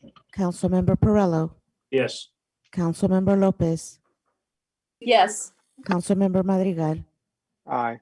Councilmember Basua, Aye. Councilmember Turan. Yes. Thank you. Motion carries 7-0. Thank you. Our next item is L3, and this L3 is establishment of fees for the use of credit cards, debit cards, electronic checking. This is a time and place to set a public hearing on item L3 billing and licensing. Subject, discontinuing the approximately $500,000 subsidy for the convenience fee cost associated with accepting credit cards, debit cards, and electronic checks as payments method to certain city services and fees. The recommendation is that City Council, number one, conduct a public hearing to consider the establishment of fee to cover the cost of banking convenience fees for the use of credit cards, debit cards, electronic check transactions for certain city services and for certain fees, charges, or taxes due to the city. And two, follow the public hearing, adopt a resolution establishing the fees to cover the cost of banking convenience fees for the use of credit cards, debit cards, electronic check transactions for certain city services and for certain fees, charges, or taxes to the city. We start off with the city clerk certification and publication and any written communications, if any, Madam Clerk. Mayor, there was a legal notice for this public hearing published in the Vida newspaper on July 22nd, 2021, and also in the Ventura County Star on July 27th, 2021. The city clerk's office has not received any written communications on this item. Thank you, Madam Clerk, and we have Eden Alamary, in accordance with the Measure M, posted a video presentation regarding this item. It's available to answer any questions or any clarifying questions. Council members, do we have any questions that you would like to share at this time? Councilman Turan? Thank you, Mayor. Thank you, Ms. Alamary, for the report and the presentation. Because of Measure M, we won't be able to show it to the public tonight. However, I do see that we have 32 views for it for this evening, 7 of whom are here, and I saw it twice. So I just have a couple of questions for the benefit of the public. Would you mind explaining to folks for this item in front of us here tonight, which type of customers does this affect? That's the first question. Which type of customers of the city does this apply to? Then, are there any other cities or jurisdictions who use this same practice of not subsidizing the convenience fee for those who pay by credit card or electronic check? And then my last question is the city going to make money off of this by charging this fee to those who pay with credit cards, debit cards, or electronic checks? And those are my questions. Thank you, Councilmember Teran, Mayor Zaragoza, and members of the council. So for the type of customers that this proposal will affect, for now, we are proposing that the transaction fee be applied to the transactions that we are not currently passing on to our customers, but we can because we are not contractually obligated to subsidize. So the types of customers that will be affected will be customers that pay their utility bills online or by phone or over the counter, and those who use the MRF facilities, and those who are using the payment by phone using checks. So those are the type of customers that will be affected. As far as other cities or jurisdictions who are not subsidizing the transaction fees, on the presentation, I listed summarized table of other cities and other agencies who are passing on the transaction fees. So to give you some examples, City of Thousand Oaks, City of Ventura, Ventura County, City of Belmont, Lake Elsinore, El Segundo, Hermosa Beach, La Cañada, Flint Ridge, and Ridgecrest, Covina, and Fresno Metro Flood Control. Those are only some of the cities that responded to a survey recently that I listed and presented in the report. And then your next question is the city going to make money out of this? The short answer is no, because the government code prevents cities from making money out of it. We can only charge the cost, we can only charge the amount up to the cost that the city is currently subsidizing. We cannot charge any more than that. Thank you. And just to clarify the response to my first question, so we're looking at utility customers, so sewer, water, and trash. Those who visit the Del Norte facility, the MRF, and would that also be for those who are planning customers as well, like developers or contractors who come and pay for those fees, for permitting fees? Would they be charged for these services as well? You are correct, Councilman Teran. I apologize. I should have mentioned that also those customers who are coming to pay over the counter will also be charged the transaction fee, which includes the customers that you mentioned, developers who are paying developers fee, planning permits, business taxes, and anyone who's coming to pay over the counter. Thank you very much. I appreciate that. And thank you for answering all those questions. I just want to make the point that this is something that the city, it seems, has been subsidizing for its customers. And it's never fun to have a cost passed along to customers. However, I did want to point out that last question of, I'm a utility customer as well. And if I were to pay electronically, I would also be charged this 2.35%. However, my bill versus someone who's paying several $1,000s worth of permitting on a regular basis as a contractor in the city, should the taxpayers be subsidizing those charges that would be charged to a person like that who's putting that on their company credit card? So I appreciate your answers to these questions, Ms. Alamary. And thank you, Mayor. Thank you, Councilman Perrella. Number one, I would like to thank Ms. Alamary and Mr. Molina for the work that's gone into this project. Ms. Alamary, a tremendous PowerPoint presentation. It's unfortunate that Measure M is in place. We can't see it. First questions first. Are there any charges if a person pays the bill with cash? Councilman Perrella, no, we do not charge a fee for those who are paying in cash. And if a person uses a check, is there a charge? This proposal will include those who are paying by check over the phone. They are called e-check or electronic check. However, if they're paying by check through the mail or in person, there will be no charge. Thank you very much. And I personally agree with this. I've championed this for a long time.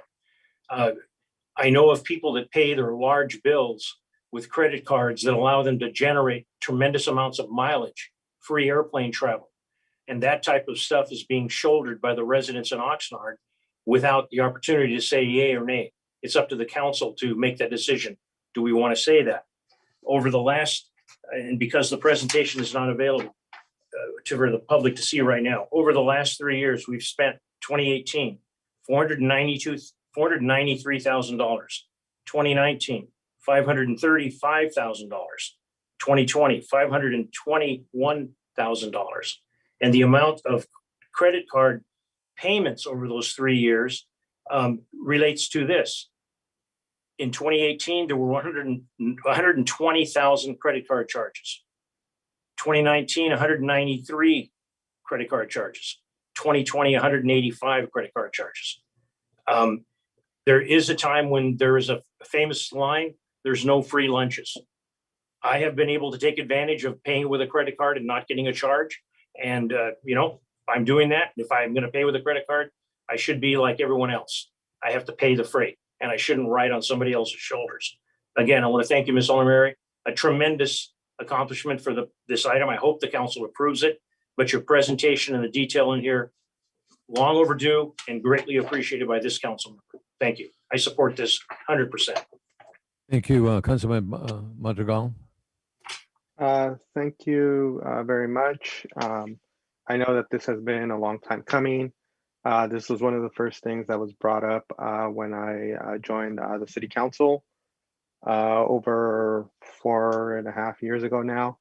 And, finally, it looks like the time has come.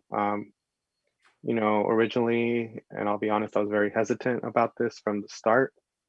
And even debating this, internally, I looked like I was going to finally come over to Councilmember Perello's side. But one thing that really influenced me, do I feel that we need to go in this direction? Yes. Do I feel it's the right time? The answer is no. Simply put, we still have the COVID issue, and I would be a whole lot more comfortable if we tried to go as cashless as possible for the time being. And even, I guess, just the sheer luck, I got a news notification from the Washington Post. They had a CDC document that warns that this Delta variant could spread as easily as the chickenpox. And this will actually be published tomorrow. Be brought up by the CDC. So for that reason, just alone, I would be a no, simply because I know how much money simply coming from a family of construction, going to the MRF. It's just going to be tough. And I think for the safety of our employees, I would have to be a no. Thank you, Councilmember. Councilmember Tehran, do you have another? You can go first, Mayor, and I'm No, willing. go ahead. Okay. No, go ahead. Thank you. I appreciate Councilmember Madrigal's points there as far as handling of cash and still being in the midst of COVID. And again, for the benefit of the public, Ms. Olmeri, what would the time window look like for this for full implementation of the charge going to customers? If Councilmember Tehran, if the council will approve the recommendation, we will have to go through the testing phase over the summertime. And then after that, we will probably complete it by the fall. So we are anticipating that if approved, we will implement it by the end of fall. Mr. Mayor? Thank you. Mr. City Manager? Yes. If I could propose an amendment because I completely hear what Councilmember Madrigal stated. I think what would make sense if we could ask for council's approval. However, we will not implement until our local declaration of emergency is lifted, which I don't intend to do until we're certain that the pandemic is over. So I'm hoping Councilmember Madrigal would be willing to introduce that amendment. It's a good point. Good point. Okay, let's let me go ahead and let me share quick comments here before we go into that amendment. I just want to share that we are going to be saving $500,000, $500,000 subsidies per year. And there's a lot of people that would not have a credit card can walk in and pay without having to pay in person, mail a check, or have cash. So it's not where everybody has to pay this fee, which I think Mr. Alamari, shared that very eloquently. So anyway, with that in mind, I'm now going to open the public testimony portion of this hearing. And members of the public were invited to sign up to speak on this item through the city website. Anyone who signed up before the deadline has 3 minutes to speak on this item. Madam Clerk, do we have any speakers on this item? Mayor, we do not have any public speakers for this public hearing. So we do not have any public speakers, so I'm closing this public hearing at this time. So council members, now we can entertain a motion on this item. And Councilman Madrigal, you want to go ahead and share the? Yes, we can make an amendment. The amendment would be as stated by the city manager. That we would wait to implement until the local declaration is lifted. Mr. City Manager, is that good? You want to share that again, City Manager, so clarify that? Yes, that if the council can approve tonight, but we cannot implement until our local declaration of emergency has been suspended. Thank you. Do we have a motion? You have a motion then, Councilman Madrigal? Can we have a second? Second. Second by Councilman Perrella. Roll call. Perrella? Yes.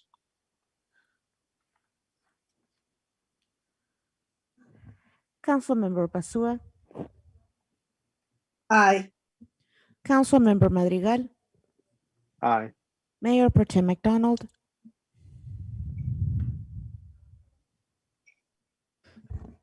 We'll have to come up to the Mayor Pro Tem. He just lost his internet intermittently. Okay. Councilmember Tehran.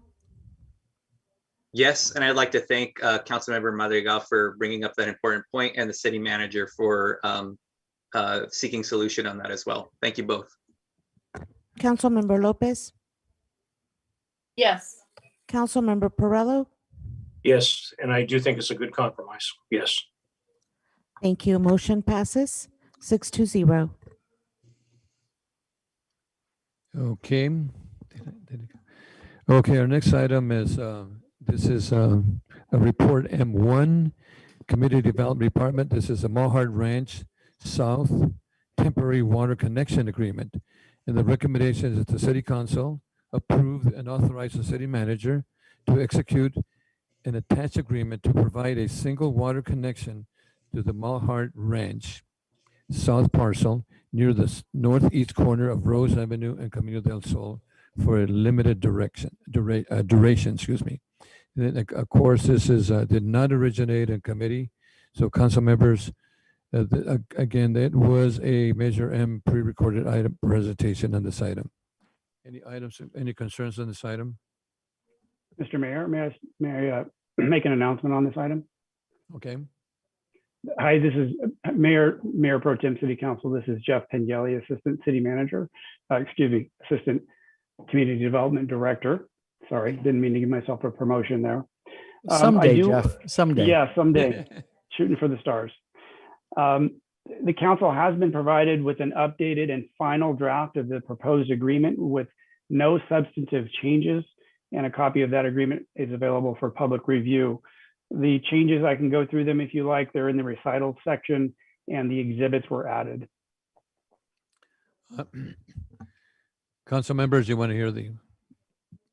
No, I've heard of this item before too, and I think the recording was pretty clear on this item. So Do we have a motion on this item? Councilmember Perrello?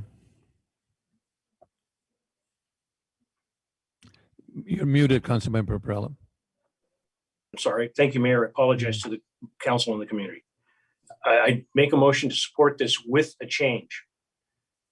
In section 3 of the water connection agreement between the city and the Mulhart properties be amended to provide that, quote, that the city council acting on behalf of the city may at its sole discretion extend the term of the agreement for an additional 5-year term. The change is from shall to may. That is my motion. Thank you, and I'll second that motion. Roll call. Councilmember Lopez, Yes. Councilmember Basua, Aye. Councilmember Turan, Yes. Mayor Zaragoza, Yes. Mayor Pro Tem McDonald, He's still Coun- experiencing a internet outage. He's having technical problems. thank you. Councilmember Perrello, Yes. Councilmember Madrigal. Aye. Thank you. Motion carries 6-0. Thank you. Our last item is the Community Development Department, subject to Teal Club Development Agreement preliminary authorization. In the recommendation of the City Council, 1, determined to enter into a development agreement with the Borchard family interest. The developer is warranted and desirable for the project in the Teal Club specific plan, and direct city staff to negotiate a development agreement with the developer for recommendations by the Planning Commission and consideration by the City Council. And of course, as a measure M, this is a pre-recorded presentation. And before we continue, we do have two speakers on this item. And this item is the first speaker is Barbara Mackey Ortiz, followed by Dennis Hardgrave.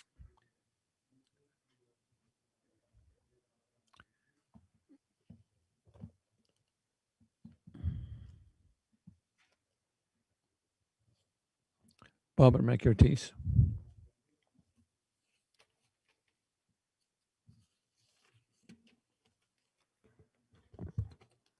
Ms. Macri Ortiz. Okay, thank you. Good evening, Mayor and council members. My name is Barbara Macri Ortiz.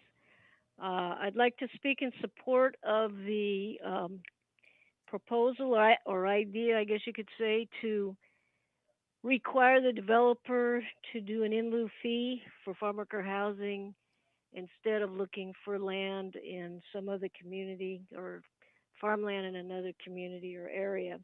I think that's very important, very creative. I think we're starting to think outside of the box as a city. That's great. And, we've got a major challenge here to house our farm workers, so we can take advantage of this as a way to try to meet that challenge. One other thing that isn't addressed here, but one thing I want to talk about in terms of you are going to be negotiating a development agreement, I think that it's critical that you make it very clear to the developer that with respect to compliance with the inclusionary housing ordinance, we should definitely require the housing, not an in lieu fee. This is an area of the city that gives another opportunity for people to live in another area, close to some very good schools. And, I think with all the emphasis in state law with respect to affirmatively furthering fair housing, this is how we're going to do it. When we have opportunities, they have single family homes they're going to build, they have condominiums they're going to build, there'll be ownership housing. This is a way to give our people an opportunity to live in diverse areas of the city. And I think this is a trend that should start.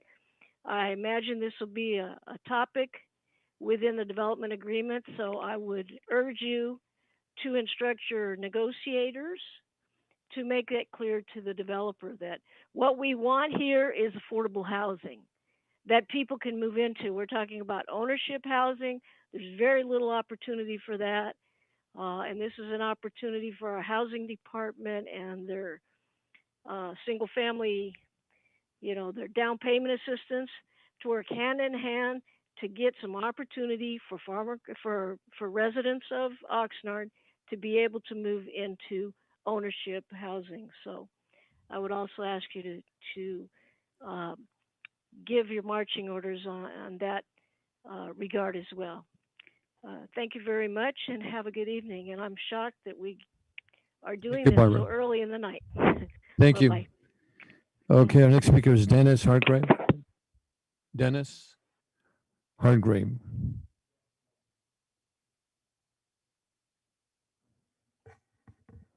Dennis Hargrave, you may unmute by pressing *6.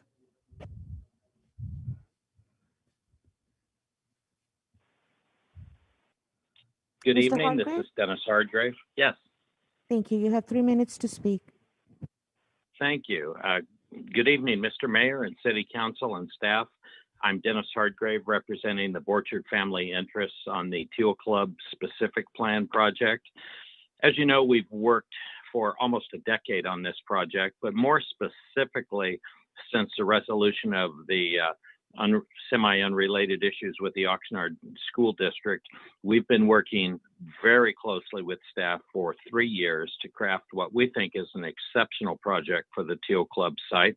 It's consistent with the city general plan and the current and pending housing elements of the general plan.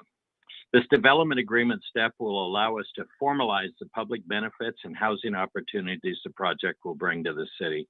Just very briefly, the project includes single family and higher density for sale homes. It will include 15% of the units affordable to low and very low income households, a neighborhood park in the center of the community, plus a Class 1 bike path connecting the entire community, along with a mixed-use area with a public plaza that will benefit a lot of the west side of the community.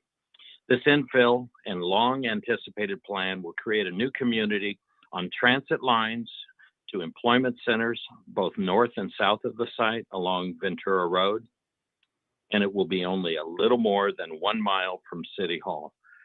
We look forward to working with the city on this and strongly urge your support on this, and look forward to dealing with all of the affordable housing issues, including those which Ms.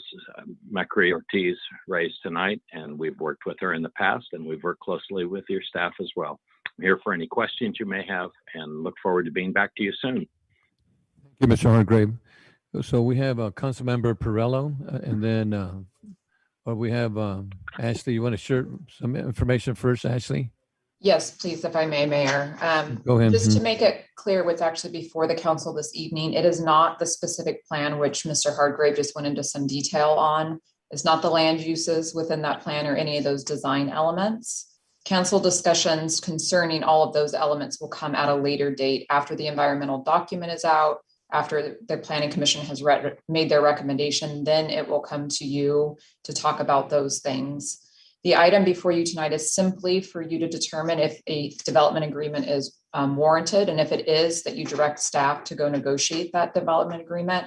And that development agreement would be specific to the loss of the farmland and the mitigation. Although Mrs. Macri-Ortiz raised a good point about affordable housing, this project is already built in with a 15% affordable housing within the project. They're not looking to do an in lieu fee. So this is specific to the loss of ag land. So in concept, the developer would pay per acre fee for the loss of the farmland. And then that fee could be used solely to construct farm worker housing in the city of Oxnard. It does not mean that that farm worker housing would be built here in the Teal Club project, but it would be used in the city of Oxnard boundaries to build farm worker housing, like I said. So if council authorizes the negotiation for the development agreement, staff would immediately begin to negotiate with the developer. But the next steps that the public can expect would be the release of the environmental document. And it would be really important for them to key into that document and provide feedback on that. They'll also have an opportunity at the Planning Commission to provide additional feedback. And the development agreement would be before the planning commission and then back here before the city council for actual approval. Tonight, it's just the concept and the authorization. So tonight does not authorize any form of development out in that area. As Mr. Hardgrave said, they've been at this for almost a decade, most recently over the last 3 years, but we do recognize for many in the community, they haven't heard about this for a while, even though it's been worked on. So we know that those community touch-in points are important and they will be coming up in the near future. Thank you. And you have on the line, I'm Scott Kolwitz, the planning manager, as well as Ken Roselle and Vito Adamitis, the community development director, if you have any questions on any of the specific concepts that we're looking at for this. Thank you. So Ashley, I think the important issue that you mentioned before, that this action does not authorize any form of development for that specific area, which is, I think, is extremely important. Because I've had individuals call me up, are we starting construction? We're not even talking about that tonight. Correct? That is correct. Yes. This will just get us to the next step of environmental review to finish that document off, get that back in the public's hands. Still needs to go through planning commission and then would come back to you. So we anticipate a planning commission hearing by the end of the year. And the other important part of it, that this is the negotiations is to construct farm worker housing for the city of Oxnard and set some monies aside for farm worker housing. We have in lieu fees. We have in lieu fees. That's not going into in lieu fees. It's going to farm worker housing directly. It's replicating the concept that of the affordable housing and lieu fees, but making it specific and a new pot of funding that could be directly used for our essential workers tied to farm workers. So we see this as Mrs. McErty said, as a innovative way to provide for a great need within our community. But again, it's not any form of development. We're not authorizing that today. So thank you. Correct. And I think you had Councilman Perella and then Tehran. Thank you, Mayor. I want to share with the council, growing up on a ranch and farming in this community, this area has always been probably the primest ground that I can say that as a kid growing up watching. The crops used to jump out of the ground at this area, literally jump out of the ground. Anybody that's gone down Ventura Road, Doris, Teal Club, or Patterson has witnessed it. And it's going to be very sad in the future when this does develop.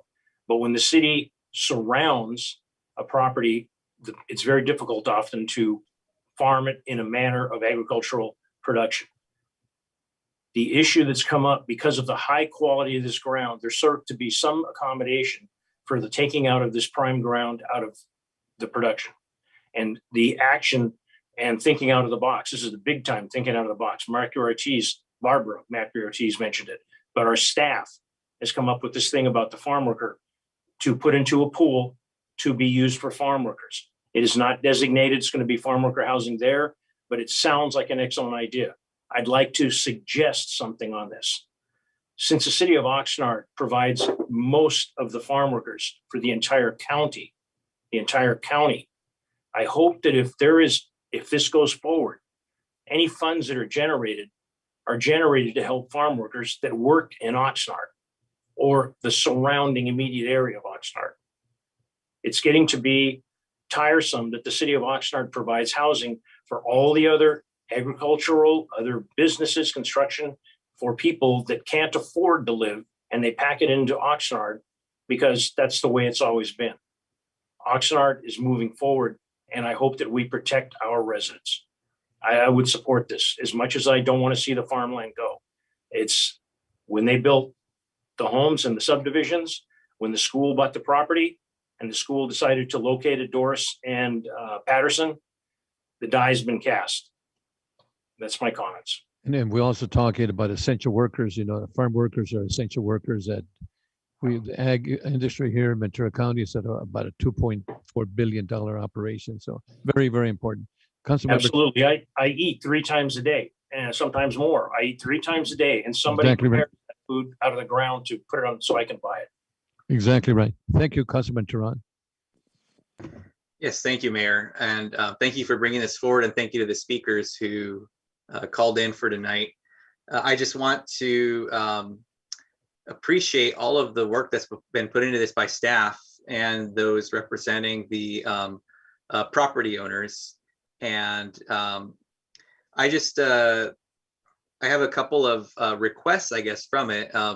Part of it, I think it's already been addressed with Miss Macri Ortiz's points that she made about no in lieu fees, but it sounds like the intention is there to have 15% be affordable units, which I am very happy to hear, especially considering an item that came to us recently at our last meeting.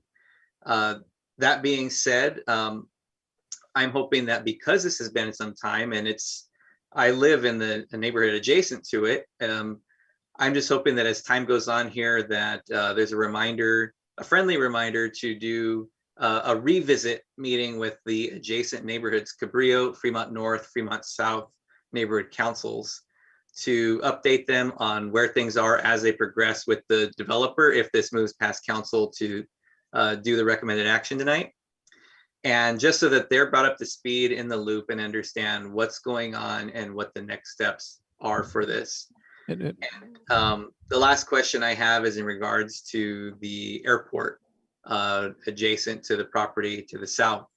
And I'm just wondering what engagement we've had with the county or with the airport authority on this, and if they've weighed in with concerns lately on this, or if there's anything we should be aware of with that.